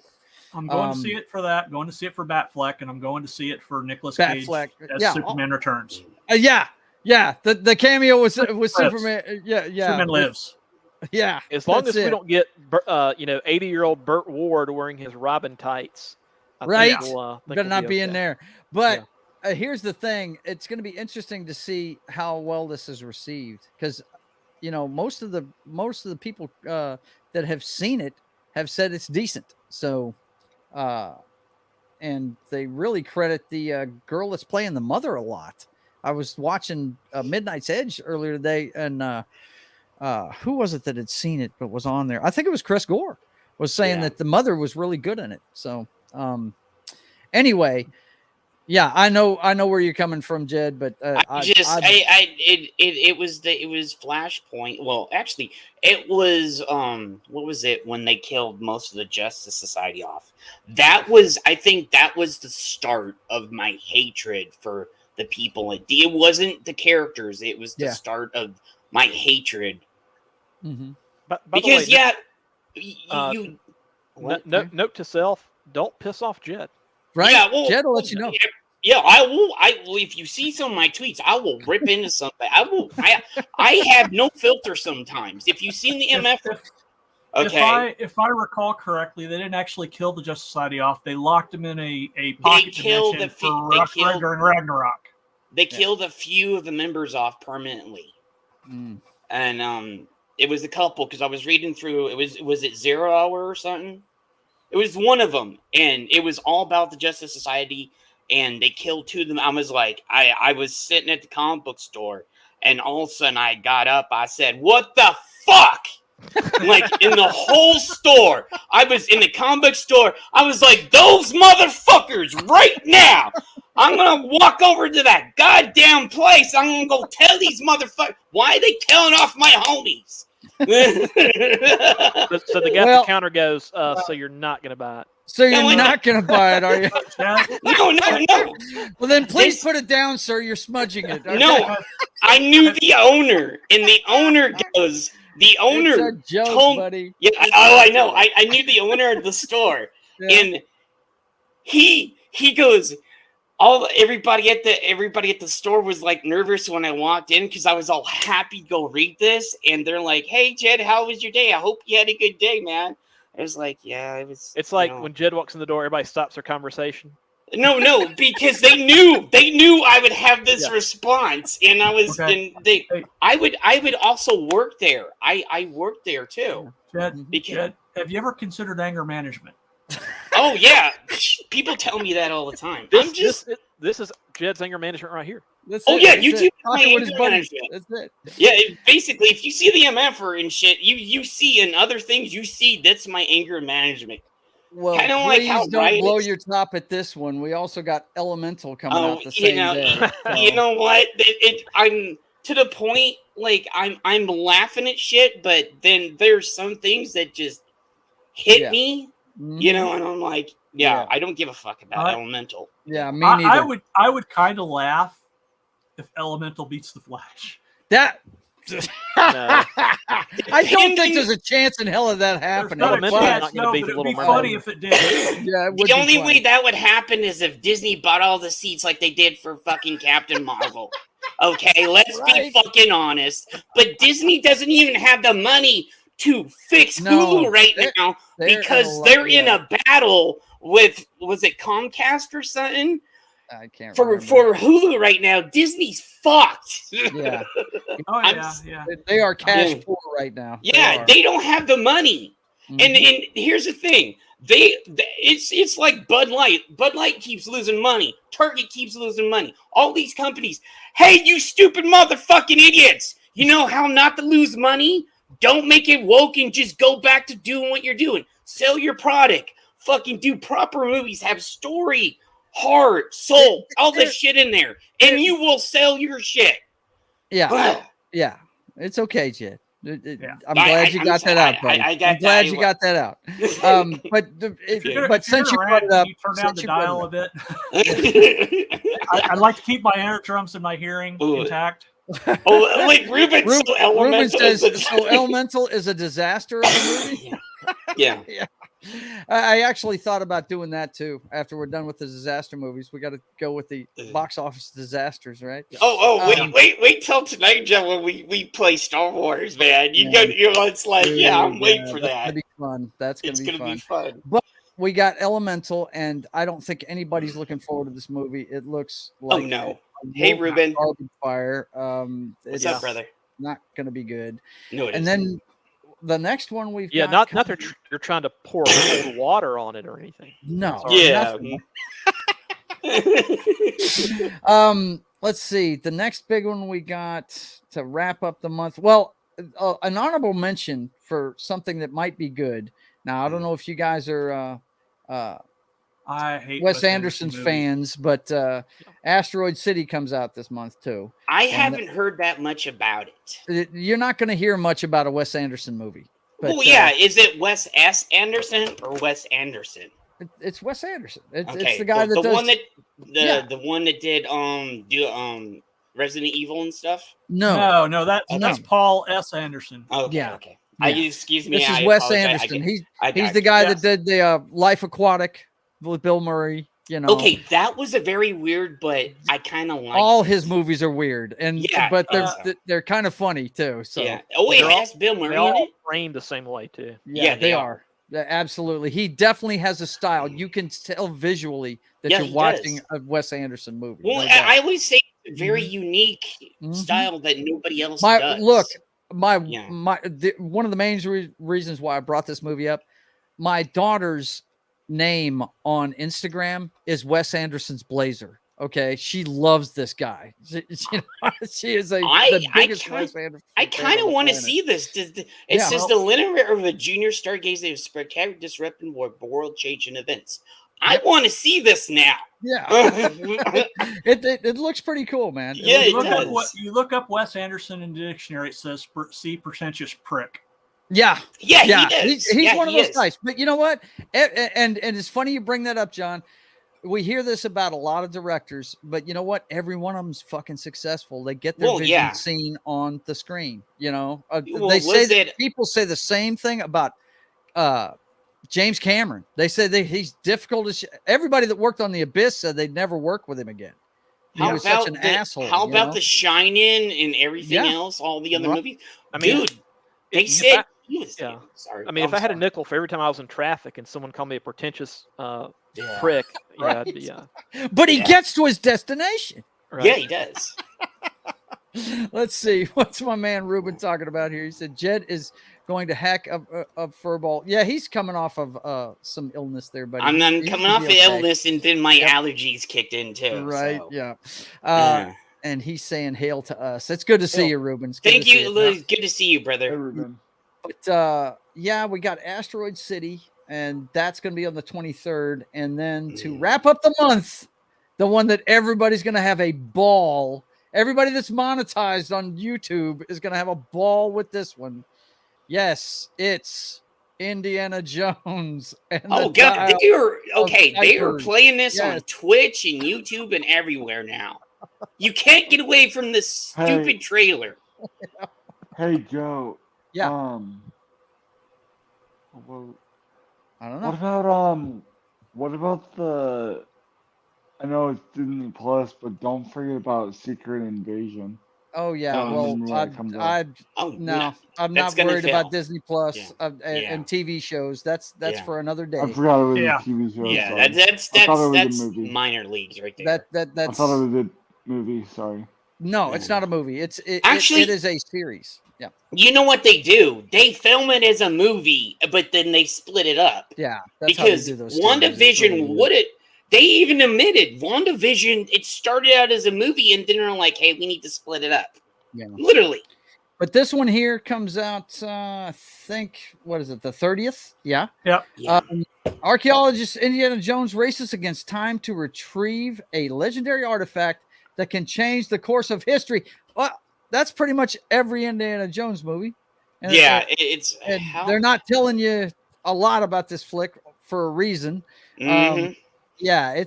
This is going to piss a lot of people off. Does it involve time travel? Yeah. It does. Indiana Jones stopped at the Last Crusade. I don't consider. There's only War 3. was okay. Yeah, three. There's only 3 movies. There's only 3 movies. Yeah, this is going to make Crystal Skull look like a decent movie. Right? People are going to be begging for the Crystal Skull. When this I did like in Crystal Skull how the CGI monkeys knew that they should only attack Yahtzees. Mm-hmm. Somehow. They just knew. You should have heard me in the theater when he went into the fridge and at the theater. Come on. I said, "What kind of shit is this? How did he?" You know, I'm like, I literally said it out loud. I was like, No offense, Jed, but I wouldn't want to be in the theater with you at all. Ever. No, it was every once in a while, and there was hardly anybody in the theater because I went to a late showing because everybody's seen all the daytime shows. I was like, why is there nobody here? Like that should have been a big clue right there. That should have been a first clue right there. Yep. And it was open. It was opening weekend, and nobody was there. It was like there was like maybe 5-6 people there. Yeah. Yeah. That's crazy. But this one here, it's got refrigerators to last. Jed. Right. Yeah, I was I know. To say, whoever made that fridge, we need to buy those up, right? But you got Phoebe Waller-Bridge. Karen Allen's going to be in this? Wow. Yes. Okay. I already know this. She's going to be in the beginning, and I heard a rumor that. Okay, I don't know if anybody. Do you want spoiler right now? This is we don't know if this is a true yet.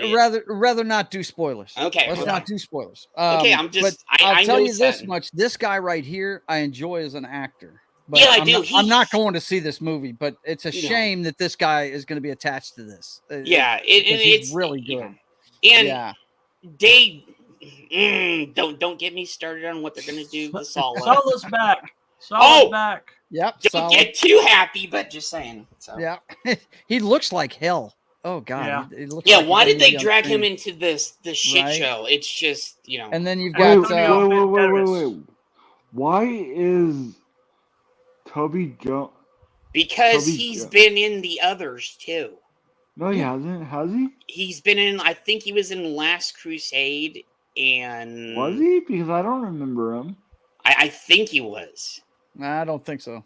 Always he's playing somebody I'm named not Basil sure. Shaw. I don't even know who. I don't know who that. He always is. plays the guy with the glasses. No, that was somebody else. That's somebody else. Okay. He's not in any of the movies. He was in a Marvel movie. Oh no, he was the guy in the glasses in the Marvel camp. He is the scientist that basically did all the Red Skull's Wasn't he in work Peggy for him. Carter? Yes. Yeah, he was in Peggy Carter. He was in Captain America. What's the character's name? I can't even remember. Zoloff. That's it. Zoloff. Yeah, that's it. Anyway, Antonio Banderas is really good too. I mean, dude, it's got a good cast. Why is he in this? I don't get why, but dude, dude. A lot of actors when they get older, and especially the women that hit the wall fast, okay, you know, they'll take anything they can get. Yeah. Like, question is Shia LaBeouf in it? No, I'm gonna tell you. I won't spoil it, but I know how they took care of him. I know how they took care of Sala. I know how they took care of Shyla. I know everybody that you saw in the last movie. Yeah, I'm just saying. Yeah, I hear you. That's enough. That's enough. That's enough. Hey, there's another movie coming out that weekend. You're just saying they're accounted for. They're accounted for, but yeah. Talk to me, John. Even though it's got Jane Fonda in it, maybe I won't see it. Okay, what is it? Ruby Gillman, Teenage Kraken. What? What's this? I didn't see it on the list. Hang on. Let me come back to it. It's right behind it. Okay, hang on. Let me get back to the coming soon thing. Yeah. One other thing about Indy that I was wondering about before we move on to the next one is looks like Phoebe Waller-Bridge. Her character's name is Helena Shaw. So I guess the sixth movie is going to be dad. Helena Shaw's Adventures or something. I mean, I don't know how she seems to be to me. So I don't know how she can. If they were smart, they'd make a damn Adventures of Short Round movie. Right? True. Yeah, the Oscar winner. Yeah, they ain't gonna do that. Yeah, but he's old, isn't he? How old is he? Did you not see? Dude, he's in Everything Everywhere All at Once. He won an Academy Award for it. Yeah, he won the Academy Award. I thought he was older than that. Maybe I was wrong. He's a martial artist. Teenage Kraken. Oh my God, yes. I saw the trailer for this. Wait, hang on. Let me get this. Even though it's got Harley Jane in it. As a voice. This is an animated one. Now this it's a mermaid, right? Okay. No, mermaids are all evil. Yeah, the mermaids are evil. Yeah, especially ginger redheads. Yeah, they're super evil. Now, who made this one? It's not Disney. It says DreamWorks. Was it DreamWorks? Yeah, it's the same people that made Shrek and How to Train Your Dragon. Right. Oh, did you now, hear if this about- does better than Elemental, that's going to be funny. That's going to be really it funny. will. Yeah. Did you guys hear about How to Train Your Dragon drama? No. No, what is it? Yeah, They're doing they're live not action, casting. but they're doing live action. They're not casting appropriate Scandinavian. They're doing a Little people. Mermaid. They're going. Okay, all right, diverse. one at a time, gentlemen. One at a time. Now, go ahead, John. They're going diverse. They're not casting, even though it's a Scandinavian movie with Scandinavian people. They're going diverse. Okay. Yeah. And what were you going to say there? I was Wade? just saying they were going the Little Mermaid route. Yeah, they're going to race swap the characters and stuff. Yeah, Yep. Gotcha. Sort of. Yeah, well, it'll make a ton of bread then. Yeah. How's that working for Little Mermaid right now? Yeah, it ain't working pretty well. Working out pretty good, right? Did you? I watched Joe, the quarterings. I watched the quarterings video on it earlier today, and it looks like it's going to end up in the red when it's all said and done. About 100 million. Yeah, it's not going to make its money back. Did you hear about the fan artist that drew Ariel, proper original OG Ariel, and they took a steal from the movie and draw that like that, and then everybody gave this lady crap because she had red head and she was white. So you can't even draw. Yeah, you can't even draw the original character now without getting shit from these woke idiots. Unbelievable. But anyway, that's just dumb. This is like the anti-mermaid movie. Yeah, this one here. I remember seeing the trailer for this. The mermaids are like the cheerleaders kind of thing. They're the evil, the evil bad girls and keeping the Kraken down, basically. Yeah. Yeah, I'll watch it when it comes out on streaming because I watch all the DreamWorks animation movies. Right. Yeah. It looks kind of like a funny take, but I did notice that Jane Fonda's voice was in there. Yeah, I was. Yeah, we'll see how that goes. But I'd love to see it do better. I would love to see it do better than Elemental for sure. Anything better than Disney, no doubt. What's known for? I don't remember that. Well, you got to be an old man to remember this, but we call her Hanoi Jane in our circles. Yeah, Jane Fonda is. She should have been prosecuted during the Vietnam War for treason. So basically, she should have been put away in the patriotic. deepest... Just to make a long story short for you, Wade, patriotic Americans don't like Jane Fonda. Okay, they just don't. Like, are we talking like modern? I'm talking like she went over to Vietnam and hung out with the enemy and was trying to basically pull what Disney does now, saying, "Oh, they're not that bad," and blah blah blah blah blah. They're just misunderstood. They're just misunderstood, kind of thing. I get that. Yeah. Well, is it possible that she gave away information? Yeah, I think there's a possibility of that too. Yeah. She did. I mean, she got one of the other prisoners in trouble when I think he tried to pass her a note or something. Mm-hmm. And she told them about it.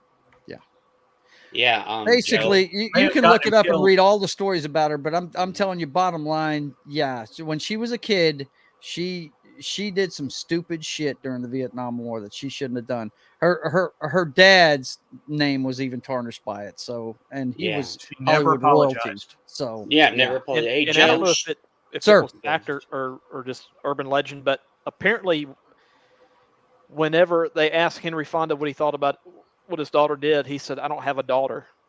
Yeah, he was not cool. And with I think they reconciled after that. But I said he should have been locked away in the deepest, darkest cell in Guantanamo. Yeah, she should have been tried for treason. Oh, she should have been put where she can never see the light of day ever again.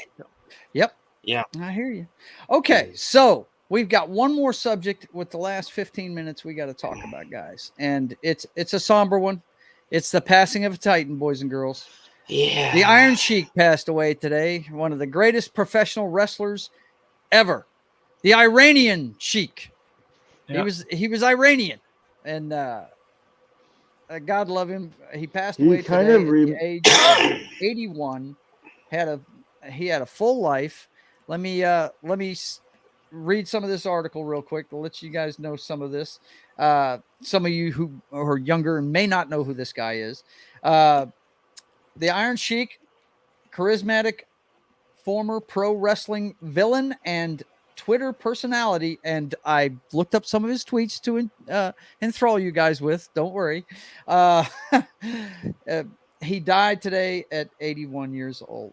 The Iron Sheik, a former pro wrestler who relished playing a burly, bombastic villain in the 1980s, battles with some of the sport's biggest stars, and later became a popular Twitter personality, died Wednesday.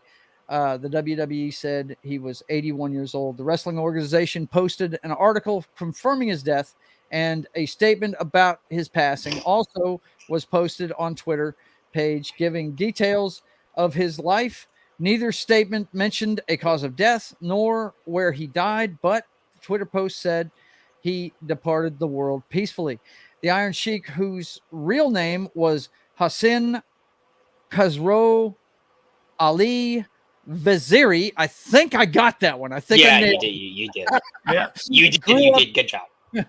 Grew up in a small village in Iran where he embraced wrestling in his youth.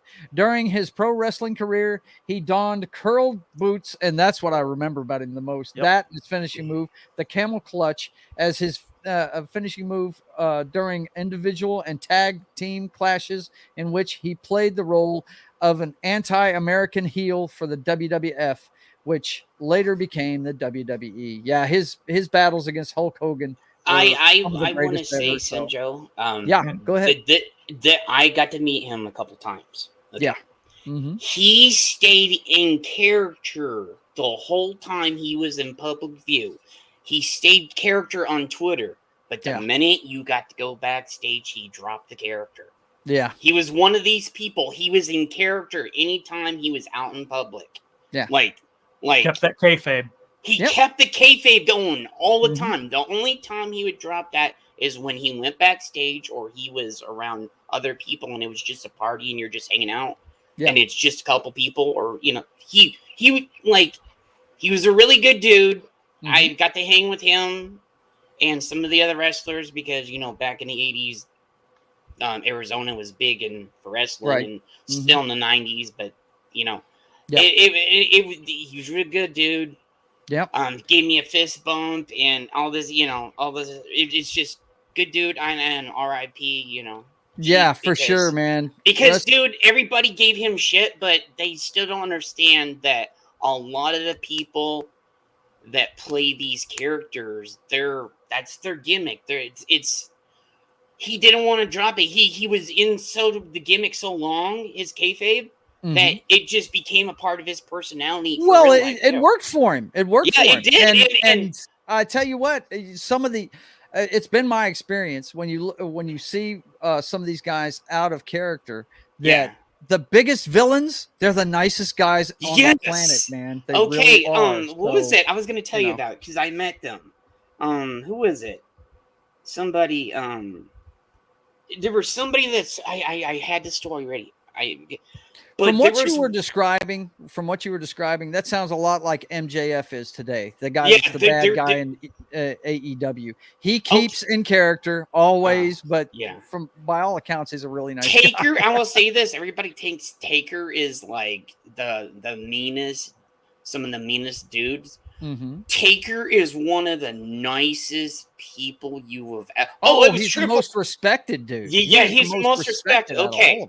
Everybody thinks Triple H was an asshole and all this because I got to meet them when they were doing DX. Yeah. Okay, because I got to go in like in everything. Mm-hmm. In the 80s, everybody loved Hogan. Hogan was an asshole. Hogan was preaching, take your vitamins, be American. Hogan was one of the biggest assholes backstage. Everybody hated him.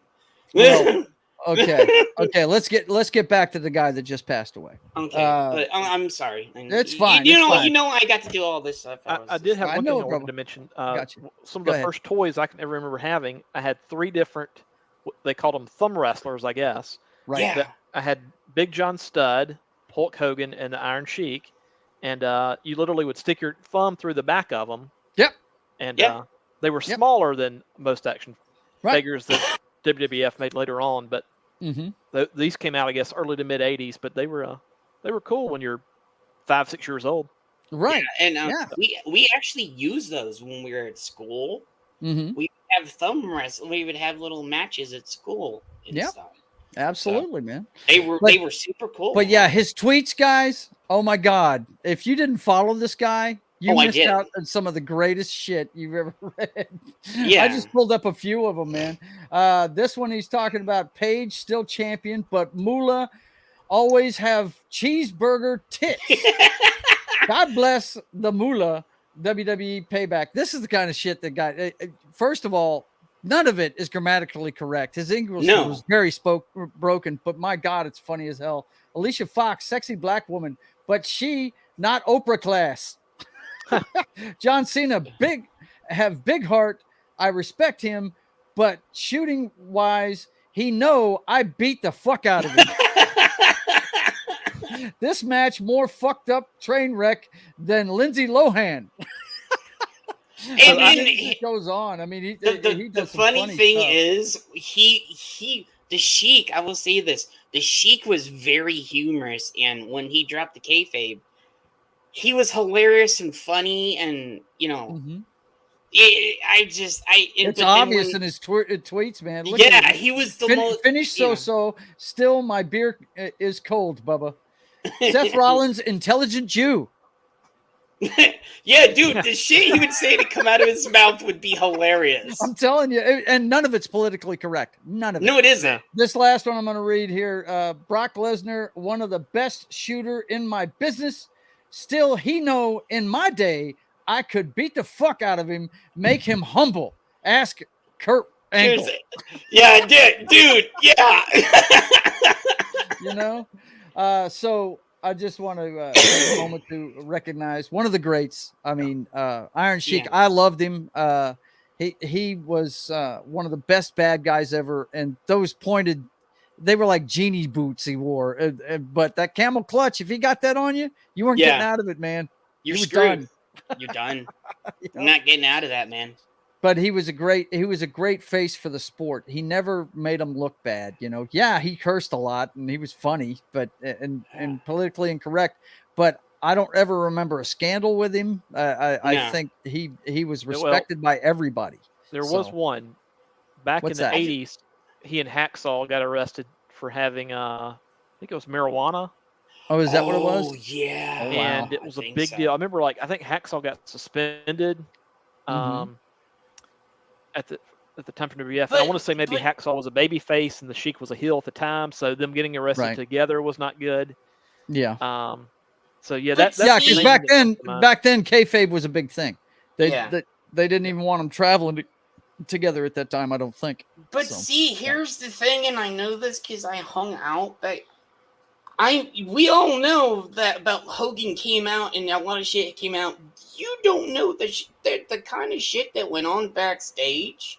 Yeah. Joe know what I'm talking about. Yeah. I ain't gonna say the shit that went on backstage. That's marijuana was kindergartner shit right there. Yeah. No kidding. Yeah.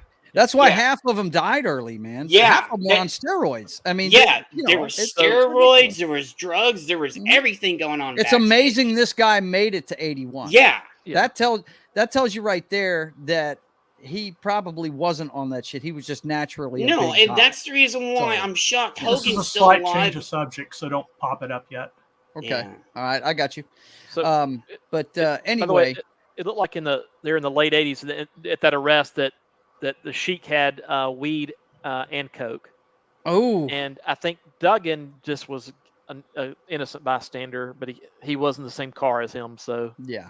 Well, hey, man, it's not surprising because he was a big personality at the time. You know, that kind of screams coke. I mean, you can't tell me that Ric Flair wasn't doing it back then too. Oh, Flair was doing everything, man. Flair didn't give a fuck, man. Yeah, for sure. When he would come backstage after the thing, you knew Rick was backstage because you hear this woo, and then like we're on. Oh shit, this shit's gonna you know Rick, and then everybody comes back there. Well, I can imagine Flair saying, if you asked Flair if he ever did coke, him saying, "Well, I have no way of knowing, but very well could have." Right. Yeah. and then there was this one time when I was backstage and I was sitting right next to Taker. I was talking next to Taker and a couple of the other guys that aren't in the WWE.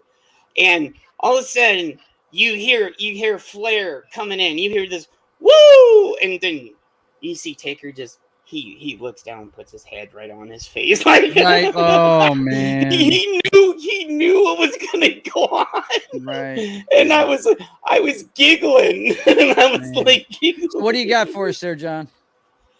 It's New York City right now. Oh my God, because of the fires. Yeah. Looks like it looks like Blade Runner 2049. That's crazy, man. It's crazy. So this is because of the Canadian fires going on up to the north, and all of this stuff is drifting south to New York. So that's worse than San Francisco looked a couple years ago. Yeah, because that I looks live thicker. I live in Arizona, and we didn't get it that bad, but it was, you could see when they had the fires in California and they came over, you could still see it was kind of orange, but it wasn't as bad as that. Yeah, So, that's a shame, man. I hate I remember when the British Columbia, like Vancouver, Canada, got the fires. We would get. I remember it wasn't that bad, but it wasn't. yeah, it was that's You terrible. know it's bad when you see Yeah, fire when you smoke out. Yeah, for sure. All right, boys and girls. Well, you know, we're coming up against it here. We're coming up to steak time for me. We're about done for tonight. But before we get out of here, I want to let everybody pitch their wares. So we'll start with John. Let everybody know where you're going to be at, man. Well, you can find me on Pop Culture Minefield pretty much every day but Tuesday. And you can find me Mondays on That 70s Rock Fan, Only Talk and Roll show. And you can find me here on Wednesdays. And especially on Sundays for Pop Culture Minefield. And, of course, we're on KGRA, digital radio. We do the Sunday Night Wrestling show every Sunday. So be sure to tune and I'll in. give you That's more 1 to details 3. about that in a minute. Yep. Absolutely. All right. Thanks for coming, John. Appreciate you. Matt, tell them what's up, man. You can catch me here most every Wednesday night at 5:30 Central. And I just want to ask that everybody watching this support everybody on the panel. Don't really have anything to promote other than the there is a radio show that I've gotten into lately, and I think they also broadcast on YouTube, and it's called Free Talk Live. So it's some libertarians that it's a 3-hour radio show they do every night. But so if you ever want to listen to some guys talk about different where can we find it? It's called Free Talk Live. So Free Talk Live. They're on YouTube. They may be on your local radio station. They're pretty pretty preeminent out there. So just something to think about if you ever are so inclined. Do me a favor real quick. Grab a link for that and throw it in the private chat real quick, and I'll throw that up here in a second. All right. Let's see who's next. Jed, tell them where you're at, man. Okay, just a second. I had everything ready because I got to get everything ready for tonight too. So I know. We are. I'm gonna. There's the window for you, brother. Gotcha. On this. What the hell happened? There it goes. Oh, yeah. Okay. This week, and I got to make it today. I gotta get it tomorrow because tomorrow is gonna be the Summer Games Fest. So we're gonna have it on this channel. On my Pop Culture Archivist channel, it'll be at 12 o'clock, I think. I'm not sure. I got to go look at it.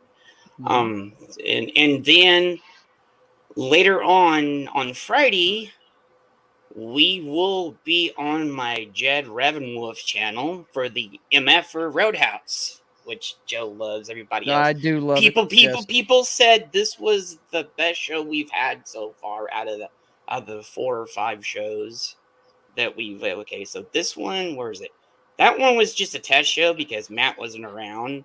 Yeah. But then these are been back to back to back. And just to fill you in, guys, if you don't know the lore behind this is the cocktail lounge that Matt Foul Ball Productions was running, and their common guests are Ruben, Just Another Red Shirt, guys like that, and Matt has taken a sabbatical and has handed it over to Jed to run for him. So go ahead, Jed. And so it's just they said this was like the best show we've had so far, and it's, you know, I'm grateful to Matt and everybody else that comes on. And then what we will be doing, we will go back to, you know, the Pop Culture Archivist on Sunday for the Xbox show. Yeah. We will be having here. Let me get this up real fast. Where's it? We will be having pretty much guaranteed better than the PlayStation. Oh, they've already. Let me get this real fast. By the way, Jed, I like your intro on the MFR. Thank you. Roadhouse. Yeah. Roadhouse. That took me a bit to do so, and then on Sunday, the big show for Xbox. They've already promised us up and down. If they screw this up, they know they're in deep shit because they all already promised. So we will be doing the Xbox Game Showcase June 11th at 10 a.m. But it's 12. I think it's 12. Let me see. It's I think it's 12. 10 a.m. Pacific time, which would be noon Central. 10 a.m. Sorry, yeah. 1 because I got mixed. Yeah, so I got you covered on the time zones, buddy. I got you, brother. Yeah, and no problem. We will be doing that. It will be on Twitch. It will be on YouTube, Facebook, everything, Twitter. And apparently, from what you told me last night, we're going to see some Starfield gameplay. Yeah, not cutscenes. No. Immediately following the Xbox Game Showcase, there will be Starfield Direct. So, it's going to be 45 minutes to an hour just talking about Starfield. So, which is a highly anticipated game for the platform. They're going to show gameplay, and on the Xbox Game Showcase, there is going to be gameplay all over there. And they haven't confirmed it yet, but they've been dropping hints that the new Fable will be on the Xbox Game Showcase.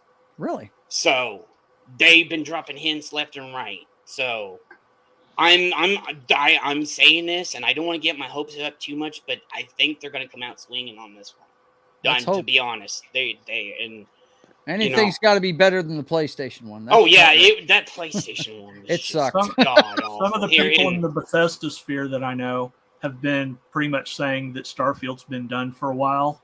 Yeah, but they're trying to polish it up. So that's good to hear. That's a lot better than some of these game organizations are doing, because half of them are putting out stuff that's not even finished. They don't want to, another. And so here's the link to the Archivist. They don't want another Fallout 76, is what they don't want. Oh God, no! Right. Or Redfall, Yeah, or Redfall, yeah. But Gollum took the worst game of the year from Redfall now. So and then there's the link to my.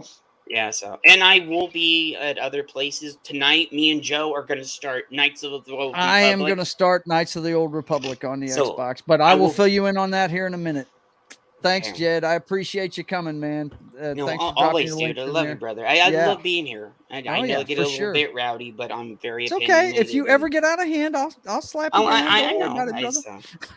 With love, I will slap you down. Oh yeah, I know. All right, and my man, Real Wade Nation, let me know what's going on with you, man. I'll pop the links up for you. I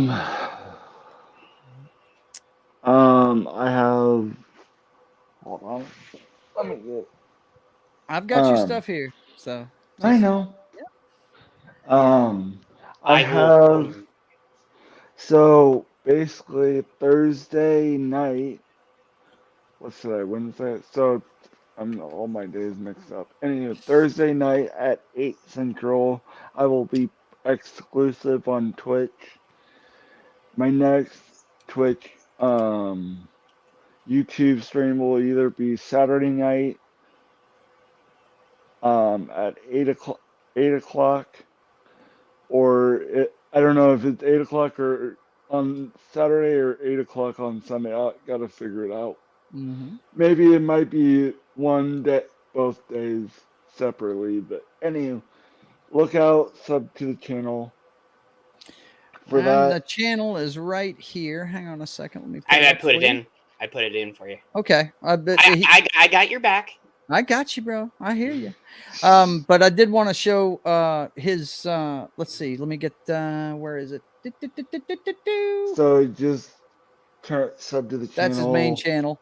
Yeah. And I did want to show you this, guys. I did want to show you his. I'm working on that the other day. This is where you can support his channel. He's got stickers. He's got hoodies. He's got. I ordered one of these black. And they can be in any color. Yeah, and yeah, you've got a whole host of colors. And on the back side of it, it's got a QR code for his Twitch channel. So definitely check out Wade's stuff. He's a lot of fun. Believe me, you can get, even if you get to the Twitch, I have the link. Finally have it set up where you can get back to YouTube too, if you're so inclined. Okay. And hopefully, I'm hoping to get 100 subs by July. But, okay. Yeah. Well, good luck with that, give man. Me to 500. I hear you, brother. I hear you. Well, listen, let me let you guys know what's going on with my channel. Of course, you know, you're watching State of the Atmosphere. We do it every Wednesday afternoon at 5:30. And we go for a couple of hours before I get my steak from the fair Royal Fox. She brings me home a steak every Wednesday evening. But I get to talk with my boys for a couple of hours about everything pop culture that we dig. And then, of course, you know, on Thursday, well, tonight, I'll be doing my part 1 of Knights of the Old Republic, and Jed will be there to laugh at me the entire way as I mess it up. But this is a classic game that I've heard a lot about, and I am a huge Star Wars fan. I know it doesn't seem like it, but I am. And I've always wanted to play this game, and I never have. And I bought it when I got my Xbox Series S recently, and I've decided to go ahead and stream it. My learning of it and everything, and that'll start at 10 p.m. Central tonight. And so come check it out. It's video games, cocktails, and fails. And then usually on Thursdays, it's the Brothers Hack the Matrix. Me and my brother get together and pull back the curtain on today's headlines and let you know what's really going on. But tomorrow I will be in Dallas for the big meetup. If you guys watch Friday Night Tights or Comics Division's Dick's Division shows, Yelling at Parked Cars and stuff, I'll have these stickers here for you. I've got some other merch I'm going to bring with me to give away. And I think I'm going to have some Mardi Gras beads for some people. So, you know, I am from Louisiana, so we have to have the beads and stuff. You know what I mean? But anyway, usually, though, on Thursdays, it's me and my brother, and we start at 6 p.m. Central. And then Saturdays, you get to watch me plot the pages of The Privateer, sketching The Privateer. And I've opened that up to my friends to come talk to me while I do it, because Justifier Jim has gotten really busy with his life and he doesn't have time to do it now. So he said he'd be back, but he's got a few things going on right now. So I'm opening it up to everybody. You just look up the link and you can come talk to me while I'm sketching that. I do it for about an hour, starting at 1:30 p.m. Central Time in the afternoon on Saturday afternoons before I go to work. And then Sunday is when you'll see me and Das Wolfen together again, because we will be doing Sunday Night Wrestling. And that's me, Johnny Rock, and Das Wolfen together talking about AEW and WWE and some of the smaller promotions and stuff. I do a thing called State of the Apron occasionally. I haven't done it in a few weeks, but I may have one together. Well, I'm definitely going to have one together for the Iron Sheik this week for sure. Yeah. But we do that every Sunday at 1 p.m. Central Time. And also on Pop Culture Minefield on Monday mornings, I do Military Monday with Gary, because I am a vet. I was a military policeman for 3 years in the United States Army. And I get on there with my fellow vet, Gary, and we talk military movies. I'm not sure which movie he's got this week. That's why I'm showing an old clip here. But I'm looking it up now. Okay. I looked on his channel because I usually cut the thumbnail right off of it, but I don't think he scheduled it yet. He told us the other day when he was. Yeah, he hasn't scheduled it yet, but he told us what it was going to be the other day, and I can't remember. But anyway, that's 10 a.m. on Mondays, and both of those shows are brought to you by Pop Culture Minefield and KGR Radio. You can listen to them on those platforms. And then, of course, me and John also take part in It's Only Talk and Roll. I don't know if he's going to do a show this week, but next week, That 70s Rock Fans got a huge one with special guest Graham Bonnet on there. So you're going to want to check us out on that one. But that's usually starting at 4 p.m. Central Time on Mondays on That 70s Rock Fans channel. So that's everything. Did you mention Matt's his link right there that I put in the chat? Yes. Thank you for reminding me. Yeah. I did get that link. Again, I put it in there for you. Just a show I'm a fan of. Yeah. I want to look at it. So no problem. I got your back. I want to look at it so I can subscribe to it real quick so I can check it out. Hang on. I would like to point out it's 3 months to football. Yes. Pretty soon we're going to be doing the pregame party. You know that, boys and girls. Pregame party will be back this season. I think the next show we're going to be doing is probably Hall of Fame weekend. I believe that's what we agreed on, right? We're going to do it that weekend. Just kick off the preseason. Let's see. Let me share. Pretty soon the Cowboys and Cardinals are going to do shit again. So whatever. Yeah, here it is. Free Talk Radio. That's their webpage, and go check them out, man. 7 to 10 Eastern time. So that's they started at 6 then. Yeah, I found them just on my local radio, and then eventually found their website. It's just been meaning to mention them. Dude, look, let me tell you something. As much as they want to kill it, I got to tell you, radio's never going to die. It's never going to die, man. Real quick, that reminds me of one other thing. They have been trying to take out AM radios on new electric cars because they said it causes some sort of interference. Bullshit. And that's bullshit. The Republican politicians, I guess to their credit, have stepped in and said, no, you're not going to do that. Of course they have. You're trying to silence our side. Exactly. Basically. It's a free speech issue to them because the minute they kill AM radio, half of their shows are gone.